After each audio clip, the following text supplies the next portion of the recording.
Hidden in Montana's Bitterroot Valley, Marcus Hawthorne rides the boundaries of his small ranch with Shadow, his Belgian Malinois, moving with the fluid grace that comes from years of tracking society's most dangerous fugitives. To his neighbors, in the quiet town of Clearwater Falls, he's just the solitary newcomer who rescued that strange military dog from a shelter last year. What they don't see behind his quiet demeanor is that Shadow wasn't just any shelter dog. He was the prized canine partner of legendary bounty hunter Jack "Iron Jack" Rivers, trained in advanced combat tracking and tactical operations before his handler's mysterious disappearance. Before we jump back in, tell us where you're tuning in from, and if this story touches you, make sure you're subscribed, because tomorrow I've saved something extra special for you. The autumn wind carries the scent of early snow across the pine-covered slopes as Marcus completes his morning patrol. Shadow moves ahead in precise patterns, his training evident in every calculated step. Each pause, each movement reflects years of specialized manhunting experience. To untrained eyes, they might appear to be simply enjoying a morning ride. But Shadow's ears are constantly moving, cataloging every sound, while his powerful nose maps an invisible landscape of scents that tell stories no human could read. Marcus adjusts his well-worn leather duster, its concealed tactical webbing invisible. To casual observers, his Mustang, Dakota, moves with practiced quiet along the ridgeline, hooves carefully placed to minimize sound, a habit ingrained from years of pursuit operations. Through his peripheral vision, he notices Shadow's slight change in posture, ears forward, body tensing almost imperceptibly. Marcus recognizes the tell. Someone's been watching the property. "Morning, Marcus," Clara Bennett calls from her ancient pickup truck as she delivers mail along the rural route. Her cheerful voice carries across the crisp mountain air. "Shadow, keeping you company as always?" "Never leaves my side," Marcus responds, keeping his tone casual while his eyes scan the tree line. Shadow's behavior has already told him what he needs to know. The tracks he found yesterday weren't from local hunters. The boot prints had a distinctive urban tread pattern, and they'd been trying too hard to hide their trail. Amateurs playing, at being woodsmen, but with a purpose that set his instincts on edge. Clara's truck rattles away down the dirt road, leaving Marcus and Shadow alone with the wind and the pines. To most residents of Clearwater Falls, Marcus Hawthorne is just another quiet rancher who keeps to himself. Good with animals, but not one for much socializing. They see him at the general store, buying supplies and exchanging polite greetings. Sometimes he helps Doc Wilson with difficult horses at the veterinary clinic, showing a gentle touch with troubled animals that makes folks wonder about his background. What they don't know is that before coming to Montana, Marcus spent 12 years as one of the most successful fugitive recovery specialists in the Southwest, with a reputation for tracking down suspects others couldn't find. His partnership with Iron Jack Rivers and Shadow had been legendary in certain circles, until that final operation went wrong, leaving Jack missing and presumed dead. The official investigation found nothing, but Marcus never believed the official story. Shadow suddenly freezes, his attention locked on something in the distant trees. Marcus feels Dakota tense beneath him, responding to both Shadow's alertness and his own shift in posture. Through the morning mist, he catches a glint of metal that doesn't belong, someone trying to stay hidden, but not skilled enough to fool a dog trained by the best manhunter in 3 states. The sound of motorcycles echoes off the canyon walls, still distant, but growing closer. 3 bikes, Marcus notes automatically. The engines have been modified, expensive work professionally done. Shadow's ears track the sound while his nose keeps mapping the hidden observer's location. They've been circling the valley for the past week, these riders, establishing patterns, testing responses, looking for something. "Just passing through," they said at the diner, Clara had mentioned yesterday, but her voice carried the slight tremor that told Marcus she didn't believe. It called themselves the Iron Wolves MC, said they're scouting locations for some kind of resort development. But Marcus has seen the way they watch certain properties, how they time their rides to observe key road junctions and isolated stretches of highway. He recognizes their patterns because he used similar approaches himself back when he was hunting fugitives. The difference is he was hunting criminals. These men are hunting opportunities. Through Shadow's behavior, Marcus reads the situation like a book. The dog's subtle shifts in attention tell him there are actually two observers in the trees, not one. Their position suggests they're monitoring the main road approach, probably coordinating with the motorcycle group. Professional operations disguised as random activity. He's seen it before, in places where civilization's laws grow thin. The distant observers don't realize that while they're watching the road, Shadow is cataloging their every movement, every scent. The dog's advanced training allows him to track multiple targets while appearing to simply follow his handler. Ironjack had spent years developing these techniques, creating a canine partner capable of things military trainers hadn't thought possible. Marcus guides Dakota down the slope, apparently heading back to the ranch house for breakfast. But his path is carefully chosen, allowing Shadow to gather more intelligence about their hidden watchers. The dog moves with fluid grace, every step placing him in perfect position to both track the observers and protect his handler. To untrained eyes, he's just a well-behaved cattle dog. To Marcus, he's painting a detailed picture of the developing situation. Near the old Peterson place, now standing empty since the elderly couple moved to Arizona, Marcus spots fresh tire tracks turning off toward the abandoned gold mine. Shadow's behavior confirms his suspicion. The same scents from their hidden observers are present here, mixed with others. The tracks tell a story of late-night activity, vehicles moving under cover of darkness. The motorcycles grow louder, then fade again. Their patrol pattern is professional, Marcus notes, but their timing is too regular. Real random patrols vary their schedule. These guys are following a script, which means they're amateurs trying to look professional. Dangerous combination. Shadows. Ears suddenly swivel toward the ranch house. Before Marcus can hear anything, the dog's behavior tells him someone's approaching.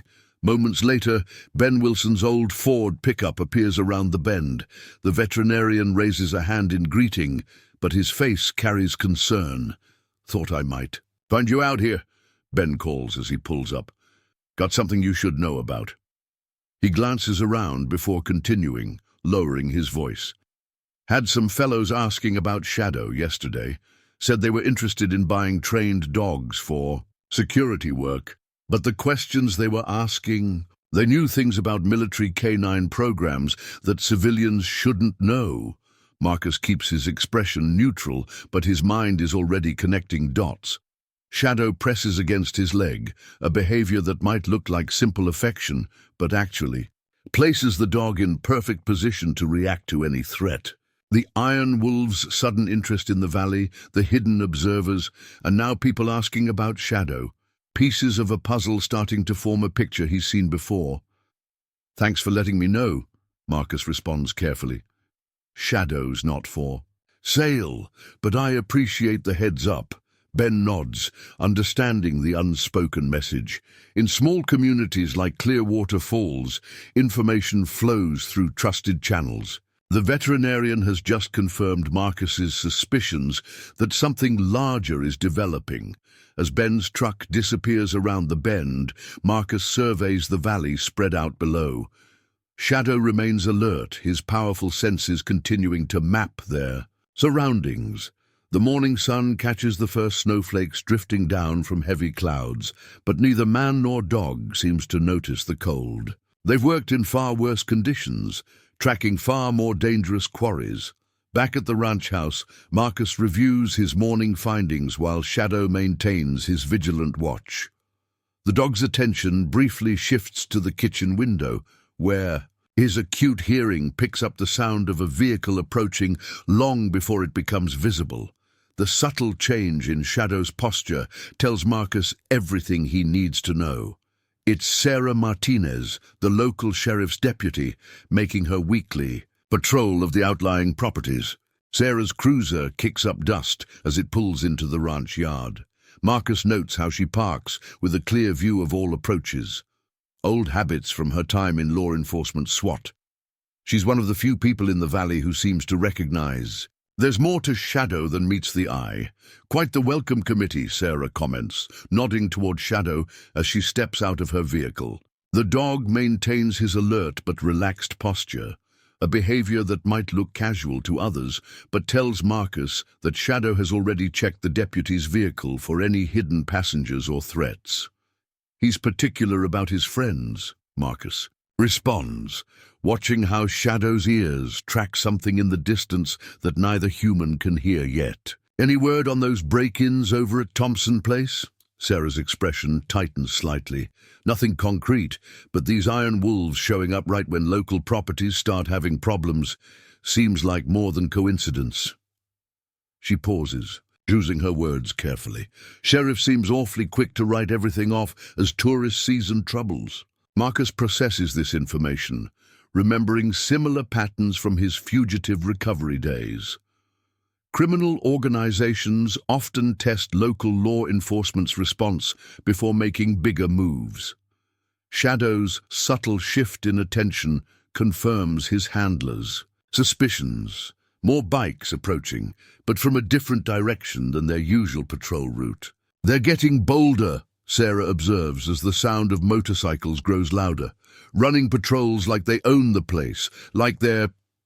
She stops, professional instincts kicking in as she notices Shadow's changed behavior. Marcus follows. The dog's gaze toward the tree line. Through years of partnership, he's learned to trust Shadow's advanced threat detection capabilities. The K9's current posture suggests multiple observers, not just the two from earlier. The Iron Wolves are escalating their surveillance, but they don't realize they're being watched by something far more sophisticated than a simple ranch dog. Thanks for checking in, Marcus tells Sarah, maintaining their cover of casual conversation, while his trained eyes catalog details about the approaching riders. Their formation is too precise for simple club members. Someone's given them professional training. As Sarah's cruiser disappears down the dirt road, Marcus returns to the barn, with Shadow moving smoothly at his side. The dog's behavior appears natural to anyone watching, but each step is precisely calculated to maintain optimal awareness of their surroundings. Inside the barn, concealed under years of careful preparation, lies equipment that would raise serious questions if discovered. Specialized tracking gear, tactical communication systems, and tools that no simple rancher would possess. Preparing and narrating this story took us a lot of time, so if you are enjoying it, subscribe to our channel. It means a lot to us. Now back to the story. The Iron Wolves think they're dealing with a lone rancher, someone who can be pressured, or bought out like others in the valley. They don't realize that Shadow isn't just a well-trained farm dog, but a sophisticated tactical partner capable of tracking multiple threats while appearing to simply follow his handler. They're about to learn why some of the most effective manhunters prefer to be underestimated, and why a K9 trained by Iron Jack Rivers is more dangerous than any outlaw motorcycle club could imagine. The late afternoon sun casts long shadows across Clearwater Falls' main street as Marcus guides Dakota past Mike's general store, Shadow moving silently beside them. Through the storefront window, he notices Emma Chen, the owner's daughter, arguing with a leather-clad figure whose stance screams military background. The man's cut bears the Iron Wolves patch, but his bearing suggests special operations training, not typical biker behavior. Shadow's ears prick forward slightly, detecting tension in the raised voices filtering through the glass. The dog's body language shifts imperceptibly, positioning himself for better coverage of both the store's entrance and the alley behind it. These subtle movements tell Marcus volumes. There are more wolves nearby. hidden from ordinary observation. Insurance rates are getting complicated these days. The biker's voice carries through the open door, artificial toughness masking inexperience. Boss says protection doesn't come cheap, especially for businesses that don't plan ahead. Marcus dismounts, his movements deliberately unhurried as he ties Dakota to the hitching post. Through the window's reflection, he spots 2 more bikes circling the block. Standard intimidation tactics, but executed with near-professional precision. The Iron Wolves aren't just another motorcycle club. They're too well-trained, too coordinated. Inside the store, Emma's teenage brother Kevin stands rigid behind the counter, his eyes fixed on the biker's gloved hands. Marcus catalogues the subtle bulge beneath the man's cut. Shoulder holster, likely a compact 9mm based on the profile. Shadow enters beside his handler, appearing to be simply following his master while his enhanced senses map every detail of the situation. "Everything all right, Emma?" Marcus asks, his voice carefully modulated to project harmless concern. The biker turns, trying to project authority, but Marcus recognizes the tells of someone playing a role. Weight too far forward, hand position telegraphing intentions. Amateur mistakes he'd seen countless times when tracking overconfident fugitives. "Just a business discussion," the biker responds, introducing himself as Razor. His attempt at intimidation would work on ordinary townspeople, but to Marcus's trained eye, it reveals valuable intelligence about the Iron Wolves operation. This man had military training, but not extensive combat experience. He's following a script, not operating on instinct. Through the window, Marcus spots Deputy Sarah Martinez's patrol car approaching. Shadow's ears track the sound of more motorcycles. In the distance, at least 4 bikes based on the dog's behavior. The Iron Wolves are coordinating their movements, using standard patrol patterns that suggest professional training beneath their outlaw appearance. "Think about our offer." Razor backs away, maintaining eye contact in an obvious attempt at dominance. "Display. Things get dangerous in small towns. Accidents happen to businesses that don't have proper protection." Once the biker leaves, Emma's hands shake slightly as she straightens. Merchandise knocked over during the confrontation. "They've been coming by every day this week," she says quietly. "Started with friendly suggestions about insurance. Now they're not even pretending anymore." Marcus helps her restock shelves, while Shadow maintains his watch, the dog's enhanced senses continuously monitoring their surroundings. Through the front window, they observe Razor meet with another Iron Wolf, a larger man whose patch identifies him as Titan.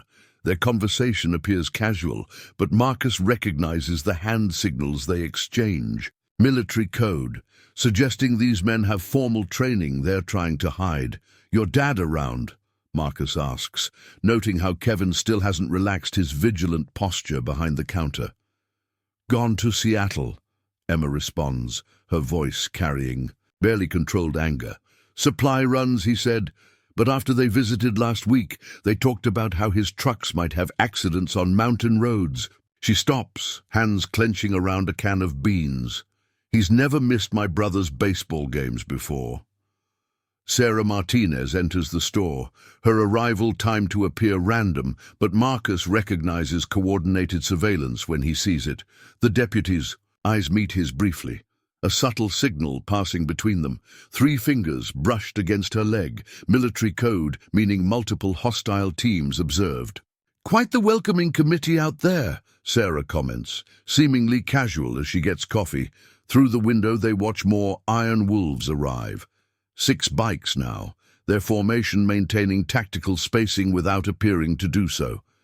These men have training they're trying to conceal, presenting themselves as simple bikers while operating with military precision. "They visited Doc Wilson's clinic yesterday," Emma adds, keeping her voice low. "Asked about his patient records, said they could help him streamline his inventory reporting. Today, his new X-ray machine mysteriously malfunctioned." Marcus processes. This information while Shadow continues his silent surveillance. The Iron Wolves aren't just pressuring random businesses, they're targeting specific operations, establishing control points. The clinic for medical supplies, the general store. For distribution, key ranches for territory. He's seen similar patterns before, back when he was tracking organized crime operations disguised as legitimate businesses. A truck pulls up outside. Jake Thompson's fertilizer supply delivery. Marcus watches through the window as Titan approaches. The vehicle, his body language suggesting another insurance discussion about to unfold. But something in the Iron Wolf's movement catches his attention. The man favors his right side slightly, a habit common to operators used to carrying tactical radio equipment. These bikers aren't just playing at being professional, they're military, trained, using their outlaw appearance as cover for something bigger. They're getting bolder, Sarah observes quietly, watching another group of Iron Wolves pass the store. Sheriff Blake says they're just passing through, part of some resort. Development deal. Her tone carries the same doubt Marcus feels. Small-town sheriffs don't typically ignore organized intimidation unless they're compromised. Shadow's ears suddenly track something outside human hearing range.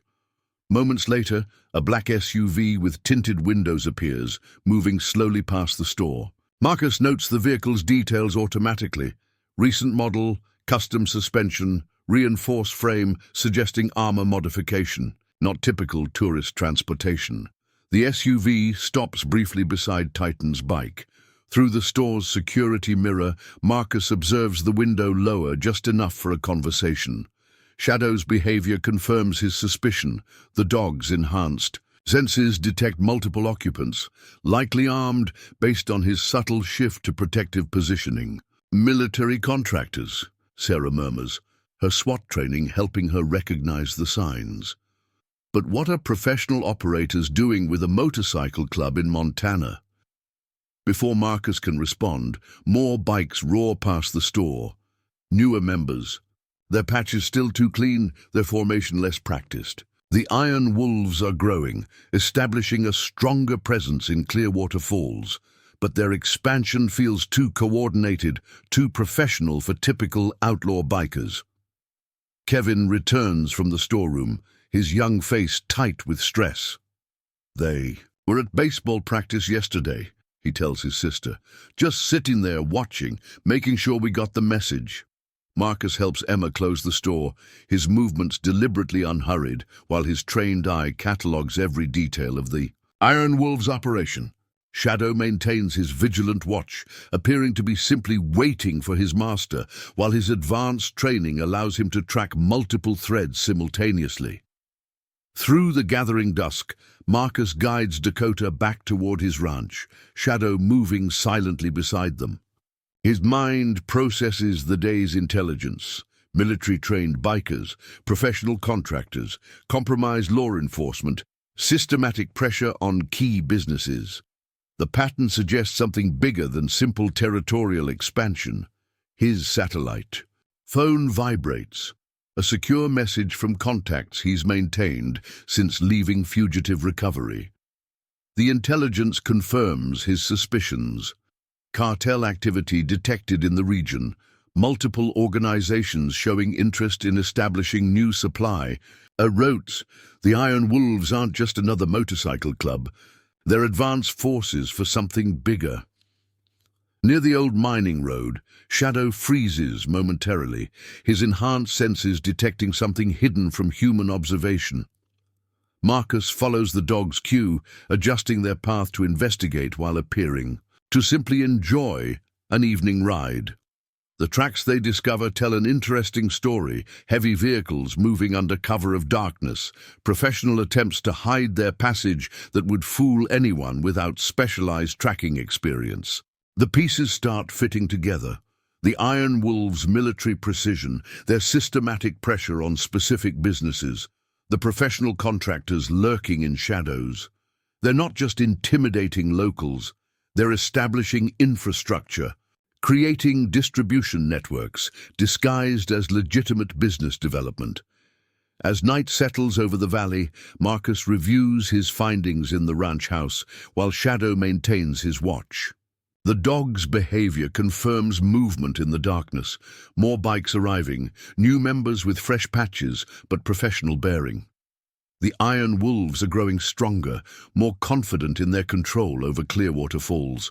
Through his spotting scope, Marcus observes increased activity around the abandoned gold mine. Shadow's behavior confirms his suspicions. The dog's enhanced senses detect sophisticated equipment being moved under cover of darkness. The Iron Wolves' operation is evolving, becoming more complex than simple territorial expansion. A truck arrives at the mine entrance.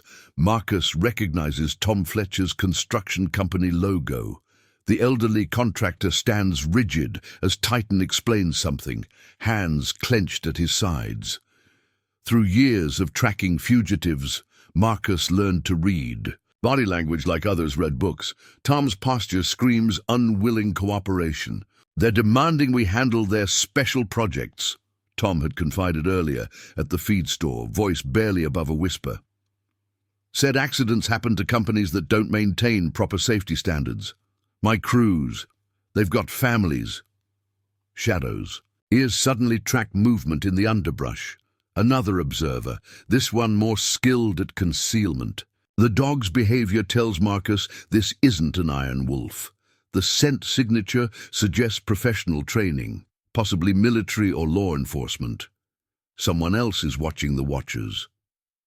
Marcus guides Dakota back toward the ranch, mind processing. Multiple layers of intelligence. The Iron Wolves are establishing a presence faster than typical criminal organizations, suggesting significant backing. Their tactical precision hints at professional training, while their targeting of specific businesses follows patterns he'd seen in cartel operations. Near the old Peterson place, now standing empty since the elderly couple's hasty departure, Shadow alerts to fresh tracks. Multiple vehicles, carefully hidden but not hidden well enough to fool a dog, trained by the legendary Iron Jack Rivers. The tire patterns match specialized transport trucks, the kind used for moving sensitive cargo. As night deepens over Clearwater Falls, Marcus reviews his findings while Shadow maintains his vigilant watch. The pieces form a disturbing picture. Military-trained bikers, professional contractors, compromised officials, systematic pressure on key businesses. But there's something else, something that sets his instincts on edge. The Iron Wolves aren't just establishing territory, they're building infrastructure for something bigger. Through his command center hidden beneath the barn, Marcus monitors feeds from carefully placed surveillance equipment. Shadow's behavior confirms movement in the darkness. More bikes arriving, new members with fresh patches but professional bearing. The Iron Wolves are growing stronger, more confident in their control over the valley, but they don't realize they're being hunted by someone who spent years tracking society's most dangerous fugitives, partnered with a K9 whose capabilities go far beyond normal military training. They're about to learn why Iron Jack Rivers was considered the best manhunter in 3 states, and why the dog he trained is more dangerous than any outlaw biker could imagine. Clearwater Falls transforms as autumn deepens, but not just from the changing seasons. Marcus watches the subtle shifts from astride Dakota, Shadow alert at his side as they pass the high school baseball field. Where once kids played freely after classes, now parents hurry them home, casting nervous glances at the Iron Wolves. Patrols that circle with increasing frequency. The changes reveal themselves in 1,000 small ways. Shuttered windows that once stood open, conversations that drop to whispers when bikes approach, the growing number of for sale signs on properties that have been family-owned for generations. Through Shadow's enhanced senses, Marcus detects deeper patterns in the community's fear. The dog's training allows him to recognize not just physical threats, but the subtle shifts in human behavior that signal a territory under siege. At Dawson's feed and tack, old Jim Dawson's hands tremble as he measures out grain. His son Michael, who'd planned to take over the family business, hasn't been seen since he confronted Iron Wolf about tampering with their delivery trucks. Taking some time to think about his future, Jim says, but his eyes tell a different story. Found sugar in 3 gas tanks last week, Jim confides quietly as Marcus loads supplies. Insurance won't cover it. Said I must have been careless with fuel. Storage. Same agent who visited last month, talking about new premium coverage plans the Wolves are offering. Shadow's ears suddenly track movement outside, multiple bikes approaching, but their pattern is different today. Marcus recognizes the change in formation that suggests escalation. Through the store's security mirror, he observes 4 Iron Wolves dismount, their movements carrying that artificial precision that betrays military training. The leader, a man they call Wraith, enters first. His cut is worn, suggesting long membership, but his tactical awareness reveals special operations background. 2 prospects follow, their patches still new, but their stance showing similar training. The 4th man, introduced as the engineer, carries himself differently, more technical specialist than fighter. Time to discuss modernization, Wraith announces, his voice carrying that false friendliness that poorly masks menace. Your inventory system's outdated, Jim. Accidents happen when records get confused. The engineer here can help for a reasonable fee. Marcus helps Jim with a feed order, appearing focused on work while his trained senses catalogue every detail. Shadow maintains his seemingly casual position, but his enhanced capabilities are mapping the Iron Wolves' positions, identifying weapons, and analyzing tactical options. The dog's behavior confirms Marcus's suspicion. These men are coordinating with someone outside, probably the black SUV he glimpsed earlier near the mining road. Through the window, they observe Linda Chen's restaurant across the street receiving similar attention. Another Iron Wolf team, led by a man called Cypher, discusses health inspection compliance with the owner. Linda's daughter Amy, home from college to help with the family business, films the encounter discreetly with her phone. The Wolves make no move to stop her, a detail that sets Marcus's instincts on edge. Criminals who don't mind being recorded usually have official protection. 3 more businesses closed last week, Jim continues once the Wolves depart. First, that organic market Lucy started, then Mason's Auto Repair, now even Doc Wilson's talking about selling. 30 years he's been the only vet for 50 miles. But after they started asking about his drug storage protocols, Shadow's subtle shift in attention alerts Marcus to approaching danger before Jim can finish. The dog's behavior indicates multiple threats converging, more bikes, but also something else. Through the store's window, he spots Deputy Sarah Martinez's patrol car moving slowly past, her face tight with suppressed anger. The deputy's presence reminds Marcus of their conversation yesterday. She'd found irregularities in recent property sales, businesses and ranches selling well below market value to shell companies that all traced back to the same law firm in Boise. The pattern suggested organized acquisition, not random criminal intimidation. A school bus passes, running its route early these days. Parents decided it wasn't safe for kids to wait at isolated stops, not since strange cars started photographing the regular pickup points. The Iron Wolves made no direct threats. Against children, they didn't have to. The message was clear in how their patrols lingered near playgrounds, how their prospects took pictures of sports practices. Marcus helps Jim close early. Another change in town routine. Most businesses now shut before dark, owners citing inventory issues or staff shortages, rather than admit they're afraid of late-night visits from leather-clad men discussing insurance rates. Outside, Marcus notices new security cameras on buildings that never needed them before, but something about their positioning draws his attention. Shadow's behavior confirms his suspicion. The cameras aren't just recording street activity. Their placement, suggests professional surveillance, covering key intersections and approaches. The Iron Wolves aren't just watching the town, they're mapping its movements. At the gas station, Marcus observes another subtle sign of the town's transformation. Pete Harris, whose family has owned the station for 3 generations, now stocks different fuel additives, specific brands that Marcus recognizes from his fugitive recovery days. The kind used to modify vehicles for high-speed pursuit or long-range transport. They don't ask anymore, Pete says quietly, while running Marcus's credit card. Just tell me what to order. Said it would be shameful if my tanks failed environmental. Inspection right before tourist season. Shadow's ears track a new sound. Helicopters, still distant but approaching. Not the usual rescue choppers that serve the valley's remote ranches. These engines carry the distinctive sound of military-grade aircraft running without lights. Through the gathering dusk, Marcus guides Dakota past the high school. The baseball field lights are dark. Evening practices cancelled after parents. Reported unmarked vans photographing players. Coach Thompson tried to maintain normal routines until his car's brakes mysteriously failed on mountain roads. He survived, but his team's season didn't. Near the old mining road, Shadow alerts to fresh activity. Multiple vehicles moving under cover of darkness, their paths carefully planned to avoid regular patrols. But the dog's enhanced training allows him to track their movements, building a picture of coordinated operations disguised as random traffic.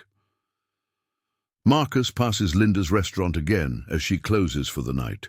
Through the window, he observes Amy showing her mother something on her laptop, printouts of property records, business licenses, shell company registrations. The college student's journalism training has revealed patterns that others missed. Connections between seemingly random events. The sound of approaching motorcycles causes Linda to quickly hide the papers. Marcus notes how the wolves' patrol pattern has shifted, becoming more aggressive as night falls. Their formation suggests military-style crowd control techniques designed to demonstrate dominance over public spaces. At the feed store, Jim finishes his new computerized inventory system installed by the engineer at prices that amount to extortion. But Marcus notices something odd about the equipment. Shadow's reaction confirms his suspicion. The system isn't just tracking goods. It's gathering data about purchases, deliveries, customer patterns. Information that would be valuable to someone. Planning major operations in the valley. Through town, Marcus catalogues more signs of the community's quiet resistance. Rebecca Wilson, the veterinarian's daughter, organizes encrypted messaging groups for sharing information about wolf movements. Tom Fletcher's construction crews documenting strange material deliveries to the old mine. Small acts of defiance, carefully hidden but growing stronger. But the Iron Wolves seem unconcerned by these subtle rebellions. Their confidence suggests protection from authorities who should be investigating their activities. Their professional training hints at connections to organizations far more dangerous than typical motorcycle clubs. As Marcus turns Dakota toward home, Shadow alerts to movement in the trees. The dog's behavior tells him these observers are different, not Iron Wolves or local law enforcement.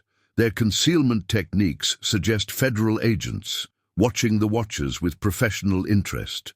The valley's transformation runs deeper than simple criminal intimidation. The Iron Wolves aren't just pressuring businesses or buying property. They're establishing infrastructure, gathering intelligence, and preparing for something bigger. Their military precision, their sophisticated surveillance, their focus on specific resources all suggest an operation planned by professionals using outlaw bikers as cover. Night settles over Clearwater Falls as Marcus processes the day's intelligence. Through his surveillance feeds, he observes increased activity around the mine. Heavy equipment moving under cover of darkness, professional security teams establishing patrol patterns, sophisticated communication systems being installed by people with military training. At the town's weekly farmers market, usually a bustling social hub, Marcus notes how the atmosphere has changed. Vendors pack up earlier, citing concerns about spoilage, but their eyes constantly scan for approaching motorcycles. The market's security cameras, recently installed at the Iron Wolves' suggestion, are positioned to track more than just potential shoplifters. Lisa Thompson, who runs the market's coordination committee, pulls Marcus aside between stalls. "They're requiring all vendors to use their new payment processing system," she whispers, showing him the contract. "Say it's for tax compliance, but look at the data they're collecting." Marcus studies the document while Shadow maintains his watch. The payment system requires detailed information about inventory, suppliers, customer patterns, intelligence that would be valuable for organizations planning to establish control over local commerce. Through the market crowd, he spots Amy Chen discreetly photographing Iron Wolf prospects as they inspect vendor permits. The journalism student has been mapping their patrol patterns, documenting how their seemingly random appearances actually follow carefully planned schedules. Shadow's ears suddenly track movement on the building's roof. The dog's enhanced senses detect someone using professional surveillance equipment, not Iron Wolves, based on their positioning. Federal agents possibly, or contractors working for other interested parties. The market's forced early closure sends a ripple through the community. Families who relied on local produce now face longer drives to corporate supermarkets. Small vendors lose crucial income. The Iron Wolves' strategy becomes clearer. Systematic pressure on community gathering points, disrupting social bonds that might foster resistance. But Marcus observes something else beneath the surface fear. Rebecca Wilson's encrypted message. Groups grow larger, sharing coded warnings about wolf movements. Tom Fletcher's construction crews develop hand signals for alerting each other to suspicious activities. The community isn't just submitting, it's adapting, learning, preparing to resist in ways the wolves don't expect. As dusk approaches, Marcus guides Dakota past the high school's darkened baseball field. Shadow's behavior confirms his suspicion. The Iron Wolves aren't just intimidating the town, they're gathering intelligence, establishing control points, preparing infrastructure for something much larger than simple territorial expansion. The valley's transformation accelerates as night falls. Through sophisticated surveillance, Marcus tracks increased activity around the mine. Heavy equipment moving under cover of darkness, professional security teams establishing patrol patterns, advanced communication systems being installed by people with military expertise. But the Iron Wolves have made a critical mistake. They think they're dealing with scared locals, with simple townspeople who can be pressured into submission. They don't realize they're being watched by someone who spent years hunting society's most dangerous fugitives, partnered with a K-9 whose capabilities go far beyond normal military training. They're about to learn why crossing a community can be more dangerous than any organized crime syndicate, especially when that community includes a manhunter trained by the legendary Iron Jack Rivers. More importantly, they haven't realized that every act of intimidation, every show of force, only strengthens the town's quiet resistance. The people of Clearwater Falls are done being afraid. They're ready to take back their community. They just need someone to show them how. Dawn creeps over the Bitterroot Mountains as Marcus activates his hidden command center beneath the old barn. Sophisticated monitoring equipment, carefully installed. Months before the Iron Wolves' arrival, flickers to life. Shadow moves with practiced efficiency, his advanced training evident as he checks entry points and defensive positions. Protocols developed through years of high-risk fugitive recovery. Operations. Through encrypted feeds, Marcus reviews intelligence gathered by his surveillance network. Thermal imaging reveals increased activity at the abandoned mine. Heavy equipment moving under cover of darkness. Professional security teams establishing patrol patterns. But something about their movements catches his attention. Shadow's reaction. confirms his suspicion. These aren't just criminal operations. The precision suggests military-grade planning. His satellite phone connects to a private network maintained since his fugitive recovery days.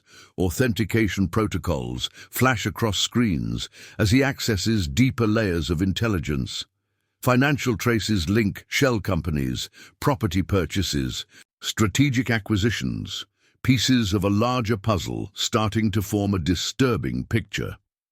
Cartel activity confirmed in sector, the encrypted message reads. Multiple organizations showing interest. Area designated strategic corridor. The intelligence transforms their local conflict into something far more dangerous than biker intimidation. Marcus studies tactical overlays of the valley, marking patrol patterns, surveillance posts, likely staging areas. Shadow's enhanced senses have helped map the Iron Wolves' movements, revealing patterns that others would miss. Their operation shows sophistication that typical motorcycle clubs shouldn't possess. In a hidden storage room, Marcus checks specialized equipment cached years ago. Surveillance gear, tactical communications, tools that would raise serious questions if discovered. Each piece chosen for specific capabilities, maintained with the same precision that once made him the most successful fugitive recovery specialist in 3 states. Shadow alerts to movement above. Someone approaching the barn. The dog's behavior tells Marcus everything he needs to know. Deputy Sarah Martinez making her daily patrol but arriving 10 minutes early. Her change in schedule suggests she's avoiding Iron Wolf surveillance. Marcus secures the command center before emerging into the barn proper. When Sarah enters, she finds him merely checking tack, his cover as a simple rancher maintained by careful attention to detail. Found something interesting in Sheriff Blake's office, she reports quietly, pretending to examine Dakota's saddle. Files marked Project Thunder, lists of properties targeted for acquisition, including ones the Wolves haven't approached yet. Timeline shows they've been planning this for months. Marcus processes this information while Shadow maintains his watch. The dog's enhanced training allows him to monitor multiple approaches while appearing to simply rest nearby. Through the barn door, they observe 2 Iron Wolf prospects conducting their morning patrol, their formation suggesting military training beneath their biker appearance. "There's more," Sarah continues, her voice barely above a whisper. Bank. Records showing transfers from offshore accounts, all linked to a company called Thunder Mountain Development. Same company that's been buying failed businesses at half their value. Marcus guides her toward Dakota's stall, where running water will mask their conversation from surveillance. His time-tracking fugitives taught him that sometimes the most important conversations happen in the quietest places. They're bringing in more equipment, Sarah adds. Heavy trucks moving at night, security teams with professional gear. This isn't just about pressuring local businesses anymore. Through the barn window, they observe increased activity along the mining road. Shadow's ears track multiple vehicles, the sound signatures matching military transport trucks. The Iron Wolves are escalating their operation, but their true purpose remains hidden beneath layers of legitimate-appearing development. Marcus accesses a hidden compartment in the tack room, revealing specialized surveillance photos taken by equipment normal criminals wouldn't know to look for. The images show sophisticated security systems being installed around the mine, communication arrays that suggest coordination with larger organizations. "Got something else?" Sarah says, showing him her phone. The screen displays property records. Amy Chen uncovered through her journalism research. Every business they've targeted connects to major transport routes. They're not just buying property, they're creating a corridor. Marcus studies the data while Shadow maintains his vigilant watch. The dog's behavior confirms movement in the tree line. More observers, but these ones are better at concealment than the Iron Wolves. Federal agents, possibly, or contractors, working for competing organizations. In the command center, Marcus reviews tactical data gathered by his surveillance network. The Iron Wolves maintain regular patrols, but their patterns reveal weaknesses that only experienced hunters would recognize. Their military training makes them predictable to someone who spent years tracking society's most dangerous fugitives. Shadow's enhanced senses map the valley's changing security landscape. The dog's advanced capabilities developed through Iron. Jack River's innovative training methods allow him to track multiple threats while appearing to simply follow his handler. To untrained eyes, he's just a well-behaved cattle dog. To Marcus, he's painting a detailed picture of their opposition's movements. Hidden cameras reveal increasing activity around town. The Iron Wolves coordinate with professional contractors, their interactions suggesting connection to larger organizations. But their operation has vulnerabilities, gaps in surveillance, blind spots in patrol routes, weaknesses in their communication security. Marcus maintains his cover as a simple rancher, but every ride with Shadow provides opportunities for gathering intelligence. The dog's training allows him to detect surveillance teams, identify weapons, map patrol patterns, while appearing to simply enjoy a morning trot. Years of manhunting experience have taught them both how to hide their true capabilities until the perfect moment to strike. Through encrypted channels, Marcus coordinates with trusted contacts from his fugitive recovery days. Financial traces reveal connections between the Iron Wolves and international organizations. Property records show systematic acquisition of key locations. Communication patterns suggest coordination with larger criminal enterprises. In the barn's hidden armory, Marcus checks specialized equipment designed for confronting professional operators, tools chosen for specific capabilities, maintained with the precision that once made him feared by fugitives across 3 states. Each piece represents lessons learned through years of high-risk recovery operations. Shadow alerts to approaching aircraft, helicopters running without lights, their sound signatures matching military transport.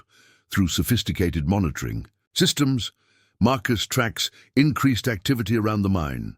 Professional security teams establish new patrol patterns, while communication arrays suggest coordination with distant organizations.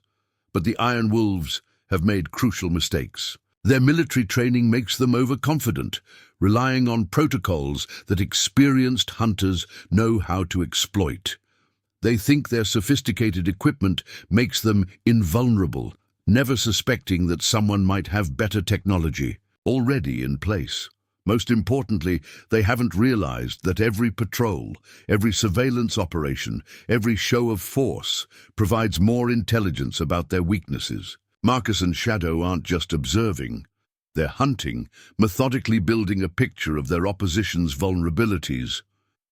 Through the command center's feeds, Marcus watches the Iron Wolves operation expand.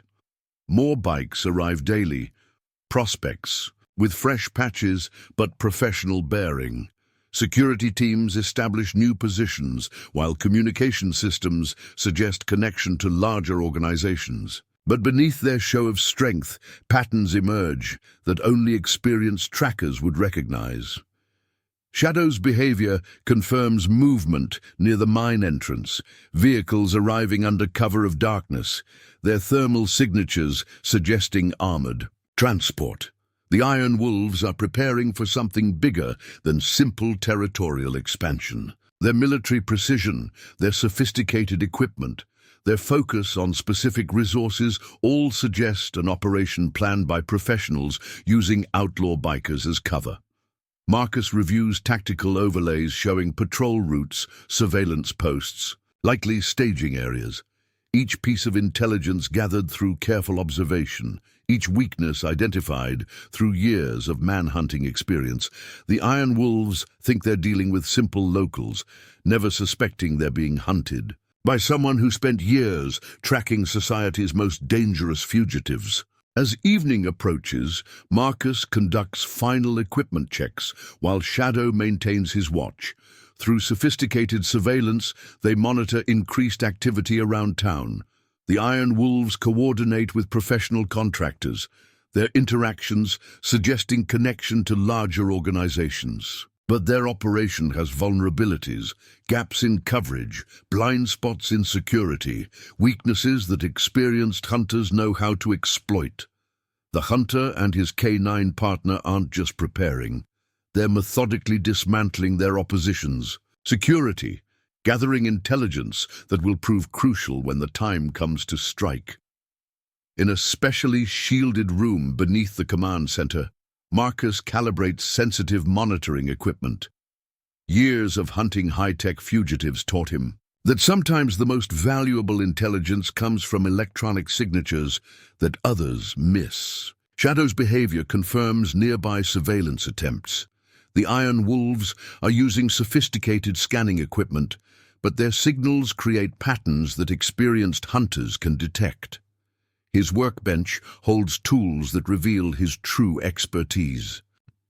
Specialized tracking devices, signal interceptors, counter-surveillance equipment that even military units rarely possess. Each piece represents lessons learned from operations that never made official reports, techniques developed while hunting fugitives who had access to military-grade resources. A hidden screen displays data from sensors placed throughout the valley. Temperature variations in seemingly empty buildings reveal covert activities. Power consumption patterns expose operations trying to appear abandoned. Water usage statistics tell stories about facilities claiming to be inactive. Got something interesting? Sarah's voice comes through a secure channel. Sheriff's Department just ordered new communication equipment, the same model used by private military contractors. Blake signed off on it personally, but the requisition paperwork is missing. Marcus studies the technical specifications while Shadow maintains his watch. The equipment matches systems he'd encountered during classified operations, gear designed for coordinating large-scale tactical operations, not normal police work. Through sophisticated monitoring, he tracks increased electromagnetic activity. Around the mine, the signatures suggest military-grade communication arrays being installed under cover of construction work, but something about the configuration catches his attention. Shadow's reaction confirms his suspicion. The systems are designed for more than local coordination. In the command center, Marcus accesses deeper layers of surveillance data. Thermal imaging reveals underground expansions that don't appear on any official plans. Power readings suggest equipment that shouldn't exist in a simple mining operation. Water flow patterns tell stories of facilities being prepared for significant personnel increases. Shadow alerts to new movement patterns, changes in the Iron Wolves' patrol routes that suggest they're preparing for something bigger. The dog's enhanced training allows him to detect subtle shifts in their operational tempo, variations that point to upcoming activities. Through the gathering dusk, Marcus conducts final equipment checks. Each piece of gear was carefully chosen, each system precisely calibrated. The Iron Wolves think their military training makes them invincible, but they're about to learn why some hunters prefer to be underestimated. The time for preparation is ending. Soon, they'll discover why Iron Jack Rivers was considered the best manhunter in 3 states, and why the dog he trained is more dangerous than any outlaw biker could imagine. Dust billows behind approaching motorcycles as the Iron Wolves make their first direct move on Marcus's ranch. Through his spotting scope, he observes their formation, 8 bikes moving with military precision. Shadow's ears track additional movement in the tree line, 3 more bikes taking flanking positions. Marcus allows himself a small smile, remembering similar overconfident approaches when he was hunting fugitives.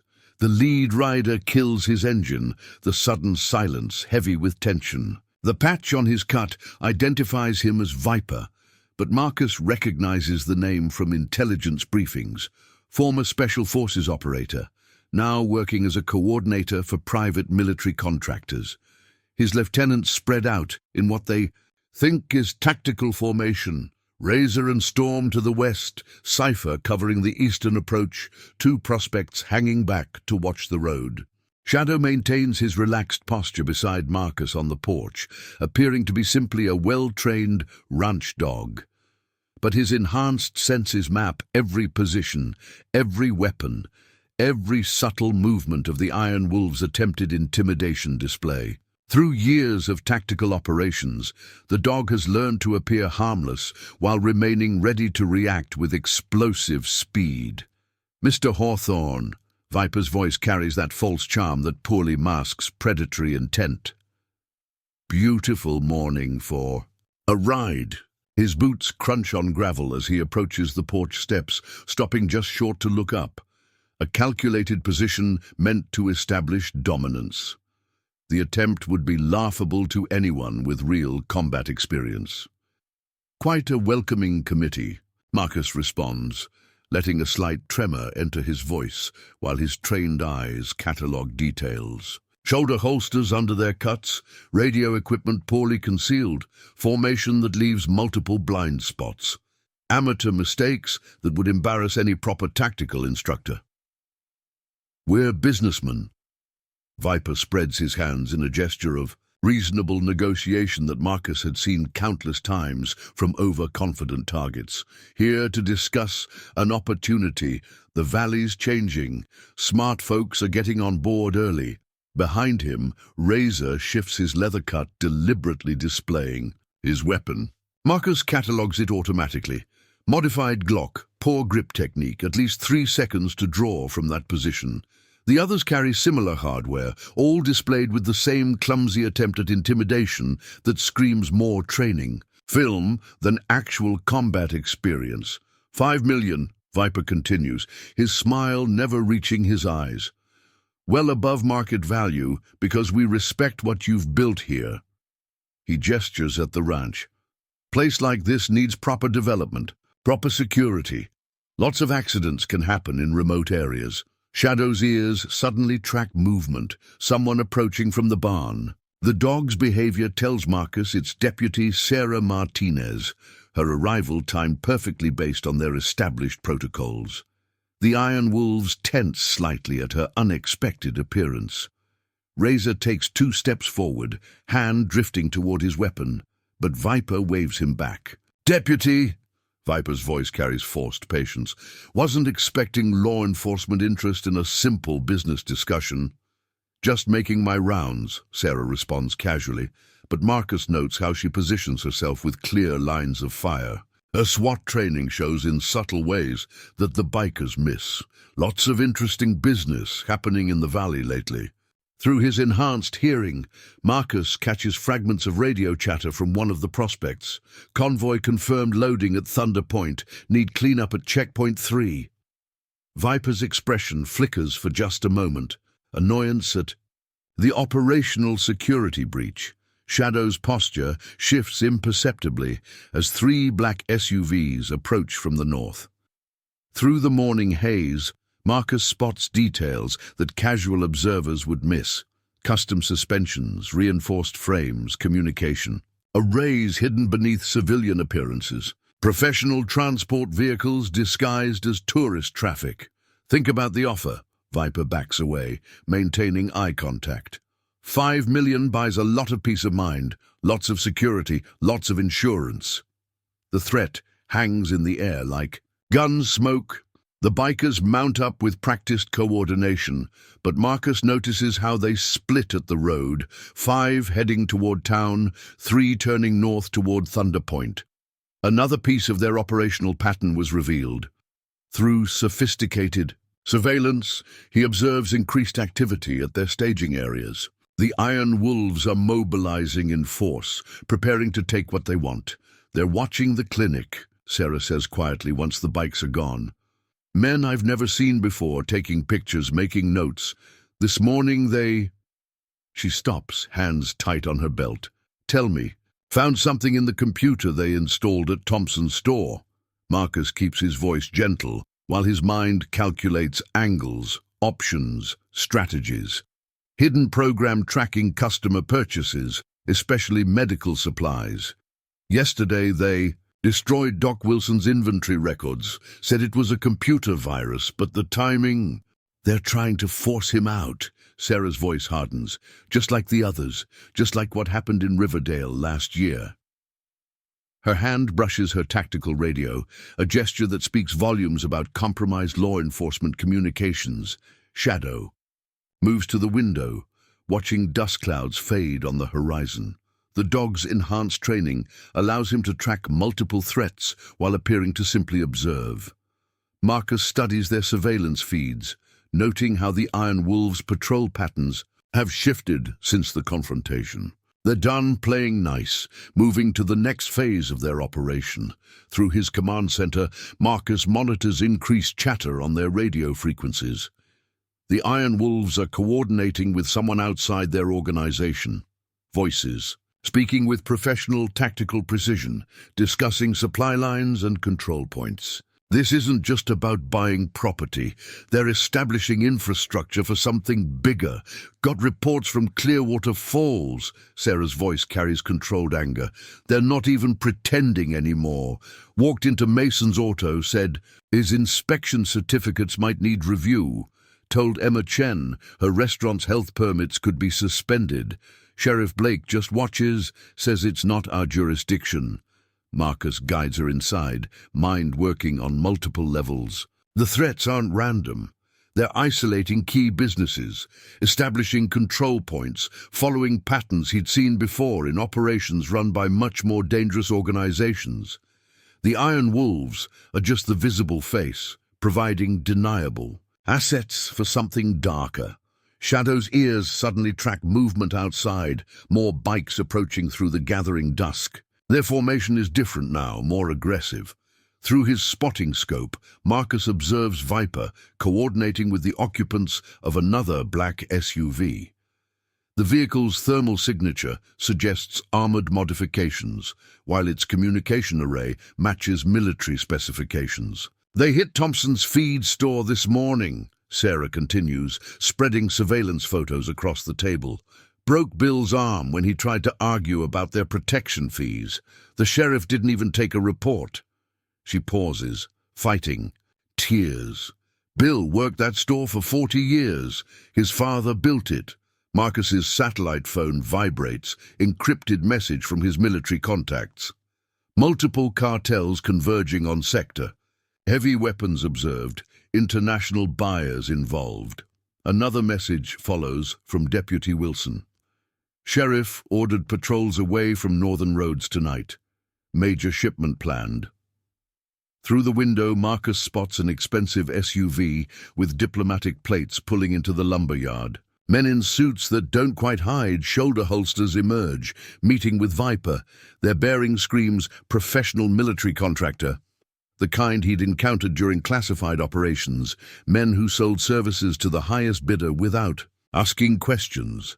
The confrontation has accelerated their timeline, forcing them to show more of their operation than intended. Iron Wolves patrol past the ranch entrance, their formation maintaining tactical spacing without realizing how it betrays their training. Viper studies key positions, the barn's height advantage, equipment sheds, sight lines to the main approach. These aren't random patrols. They're gathering intelligence, establishing important patterns, preparing for something bigger. Shadow's ears track movement in the darkness. More bikes arriving. Reinforcements with fresh patches, but professional bearing. Through surveillance feeds, Marcus observes increased activity at Thunder Point. Heavy trucks arrive under cover of darkness, their cargo carefully concealed, but their escort patterns suggesting military hardware. A commotion erupts at the feed store as Marcus observes through his surveillance network. Viper's team makes examples of another uncooperative owner, but their violence seems forced, almost desperate. They're behind schedule, buyers getting nervous, pressure building from above. Got another one? Storm reports to Razor nearby, their conversation carried by directional microphones. Communications just died at checkpoint 3, same as the others. Something ain't right. Marcus hides a smile, remembering how electronic Systems can fail when someone knows exactly where to place certain devices. Through sophisticated thermal imaging, he tracks increased activity around Thunder Point. The Iron Wolves are escalating their operation, but their haste creates vulnerabilities. Professional contractors argue with Viper about security protocols, their military precision conflicting with biker unpredictability. Shadow's ears suddenly track new movement, helicopters approaching from the north, running without lights. Their sound signatures match private military transport, the kind used for moving sensitive cargo or high-value personnel. The dog's enhanced training allows him to monitor multiple threats while appearing to simply rest on the porch. Meeting. Tonight, Marcus overhears Storm telling Cypher, "Boss says everyone shows no excuses, going to deal with these problems once and for all." The ghost of a smile touches Marcus's face. Of course, Viper's calling a meeting. Threatened men always try to reassert control, never realizing they're playing into a hunter's hands. Through encrypted channels, Sarah reports increased activity at the clinic. "My contact at the hospital says they're clearing beds, expecting training accidents." Whatever they're planning, it's happening soon. Marcus's satellite phone lights up with messages from his surveillance network. Deputy Wilson reporting vehicle movements, Rachel passing intel from threatened business owners, Emma observing buyer activities. Everyone played their role in this carefully orchestrated dismantling of the Iron Wolves operation. As dusk approaches, Marcus watches Thunder Point through advanced optics. Professional contractors establish defensive positions, their military training making them more predictable to someone who spent years tracking society's deadliest fugitives. The Iron Wolves coordinate with international buyers, never suspecting that their attempt to demonstrate strength actually exposes critical weaknesses. But they've made a crucial mistake. They think their sophisticated equipment and military training make them invincible.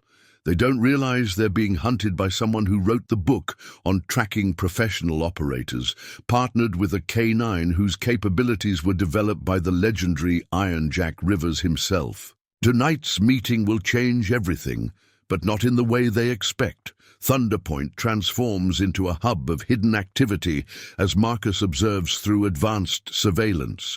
His thermal imaging reveals the true scope of their operation.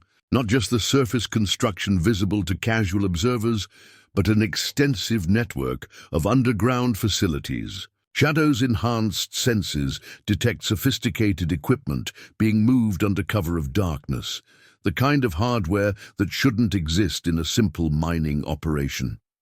Through directional microphones, he captures fragments of conversation between Viper and a new arrival, a figure Marcus instantly recognizes from classified briefings.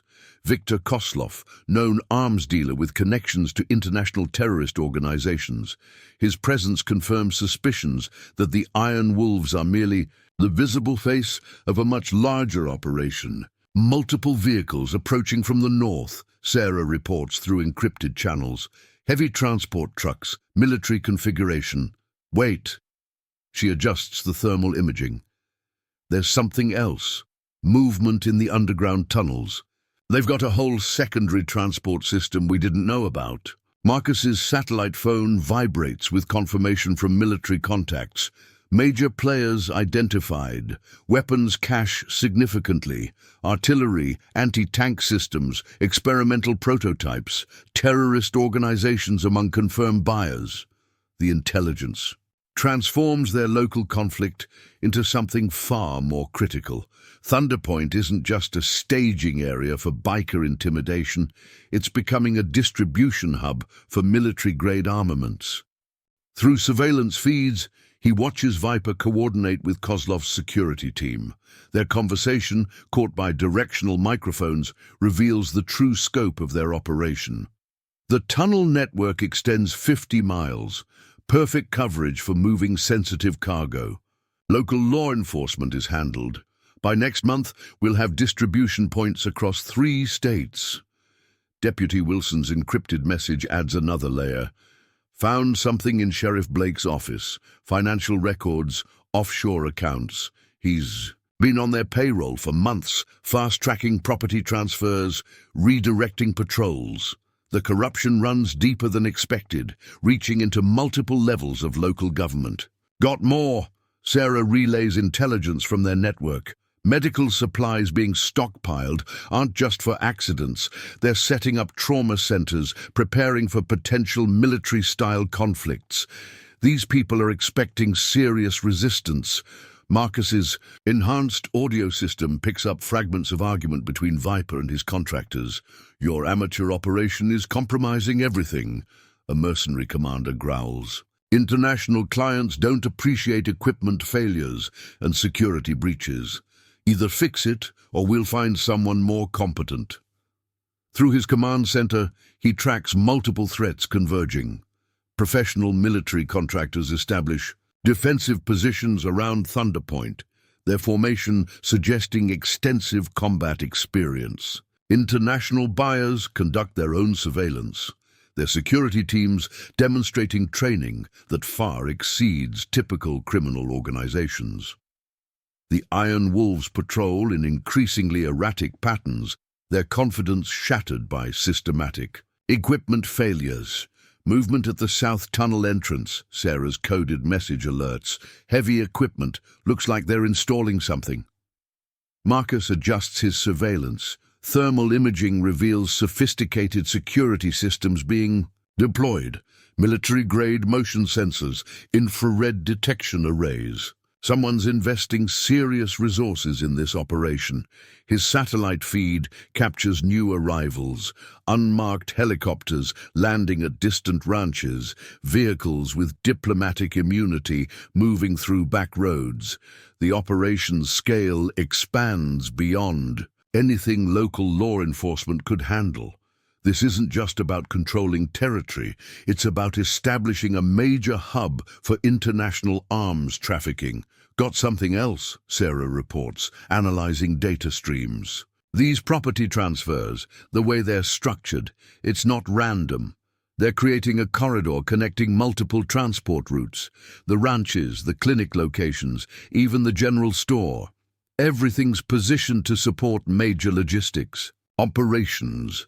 Through careful observation, Marcus maps the entire criminal infrastructure hiding beneath Clearwater Fall's surface. Corrupt officials expediting permits, compromised law enforcement providing cover, legitimate businesses unwittingly becoming part of an international weapons distribution network. Boss wants everyone at Thunder Point tonight. He overhears Storm tell Shadow. We're doing a full demonstration for our international friends, showing them why they invested in us. But Marcus notes the uncertainty in his voice, the way fear has replaced their previous arrogance. His tactical displays light up with movement, heavy trucks approaching from multiple directions, their cargo carefully concealed, but their thermal signatures suggesting military hardware. Professional security teams establish overlapping fields of fire, demonstrating training that reveals their special operations background. They're not just running guns, Marcus tells Sarah, studying intercepted communications. They're establishing a permanent infrastructure for international weapons trafficking, using local intimidation to clear the way, using legitimate businesses as cover, using corruption to provide protection. Through command feeds, he watches the operation's true nature emerge. Thunder Point isn't just a temporary storage facility. It's becoming a major distribution hub, connecting multiple criminal organizations. The mine tunnels don't just hide cargo, they're part of an elaborate transport network designed to move military hardware undetected. International buyers arriving in force, Sarah reports through secure channels. Multiple organizations represented. Whatever they're planning, it's happening soon. Marcus monitors thermal imaging as more vehicles converge on Thunder Point. The Iron Wolves gather in increased numbers, trying to project strength while their operation faces internal collapse. They're not just buying land, Marcus observes, making final adjustments to his surveillance network. They're building infrastructure, creating distribution networks, establishing a corridor for moving serious military hardware. Through his command center, he watches all the pieces align, the weapons buyers growing impatient, the professional contractors establishing defensive positions, the Iron Wolves trying to maintain control of a situation rapidly exceeding their capabilities. Shadow alerts to new movement patterns, changes in the security team's rotation that suggest they're preparing for something bigger. The dog's enhanced training allows him to detect subtle shifts in their operational tempo, variations that point to upcoming activities. Through sophisticated monitoring systems, Marcus tracks increased electromagnetic activity around Thunder Point. The signatures suggest military-grade communication arrays being installed under cover of construction work, but something about the configuration catches his attention. The systems are designed for more than local coordination. They're part of a larger network, connecting multiple trafficking operations.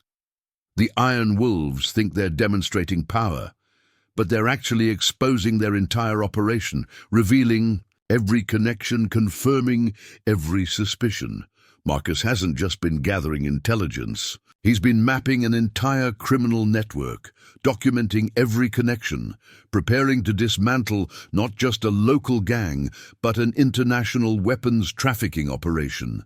Marcus's command center erupts with urgent intelligence as surveillance. Feeds capture a crucial development at Thunder Point. A secure vehicle convoy arrives, its electronic signatures matching diplomatic protection protocols. Through enhanced optics, he observes a figure he instantly recognizes from his fugitive recovery days. General Anton Petrov, supposedly retired from Russian military intelligence, now a key player in international arms trafficking. Movement. In the West Tunnel network, Sarah reports through encrypted channels. They're bringing in something big, electromagnetic signatures I've never seen before. Marcus adjusts his monitoring equipment, studying the unusual power readings. Whatever they're moving, it's not just conventional weapons. Shadow's behavior confirms something significant. The dog's enhanced training allows him to detect subtle changes in the operation's tempo. Through years of tactical operations, both Hunter and K9 have learned to recognize the signs of major developments unfolding. Got into their secure server, Deputy Wilson's message arrives, encrypted through channels the Iron Wolves can't detect. Found manifests for stuff that shouldn't exist, prototype weapon systems, experimental military hardware, tech that's not supposed to be out of development labs yet. Thunder Point isn't just a distribution hub, it's becoming a black market research center. Marcus processes this information while monitoring increased activity around the facility. Professional security teams establish new patrol patterns, their formations suggesting preparation for major cargo movements. But something about their deployment catches his attention. These men aren't just protecting shipments, they're securing research assets. Through sophisticated surveillance, he observes Petrov meeting with Viper and Kozlov. Their conversation, captured by directional microphones, reveals darker aspects of the operation. The prototypes are just phase 1. Once we establish this corridor, we'll have a secure testing ground for systems that official channels won't touch. The Iron Wolves provide perfect cover.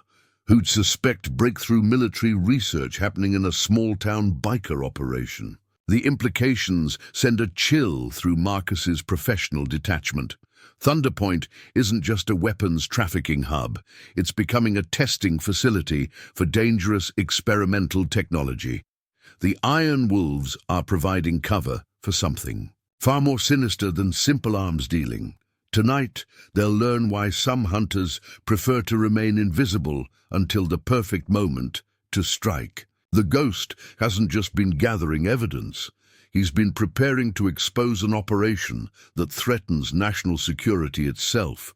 and they're about to discover why a K-9 trained by Iron Jack Rivers is more dangerous than any security system they could devise.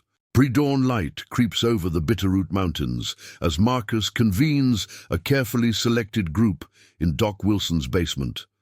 The veterinary clinic's medical equipment helps mask their electronic signatures from surveillance, while Shadow's enhanced senses maintain perimeter security.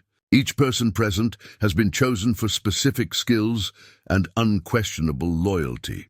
Deputy Sarah Martinez arrives first, carrying detailed police files documenting the corruption within local law enforcement.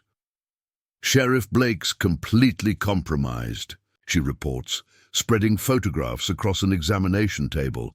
Found financial transfers linking him directly to offshore accounts connected to Thunder Mountain development. He's been coordinating with the Wolves, ensuring patrols avoid specific routes during shipments.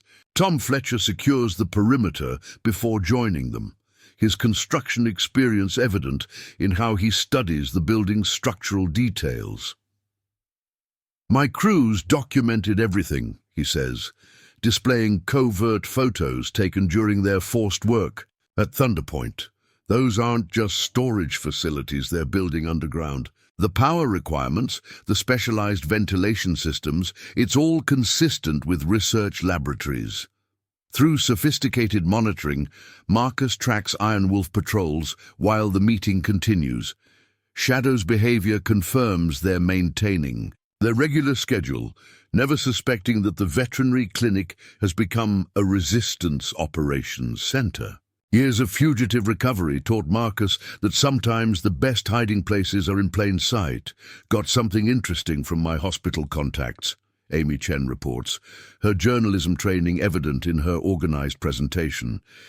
They're setting up specialized medical facilities at Thunder Point, not just trauma care, but research equipment, the kind used for testing experimental technology on human subjects. Marcus's secure laptop displays real-time feeds from his surveillance network, showing increased activity around the facility. Professional contractors establish new security patterns, while international buyers conduct their own surveillance.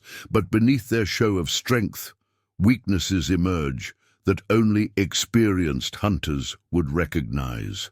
The medical equipment they're installing, Doc Wilson adds, his veterinary expertise providing crucial insight.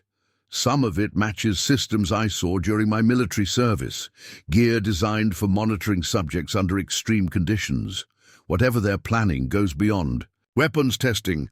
Emma Chen coordinates intelligence from her position at the general store, her business providing perfect cover for monitoring Iron Wolf movements. Their new payment system isn't just tracking sales, she explains through encrypted channels. It's mapping supply chains, customer patterns, and distribution networks, building a database of every resource in the valley. Shadow's ears suddenly track movement outside, multiple bikes approaching, but their pattern is different today.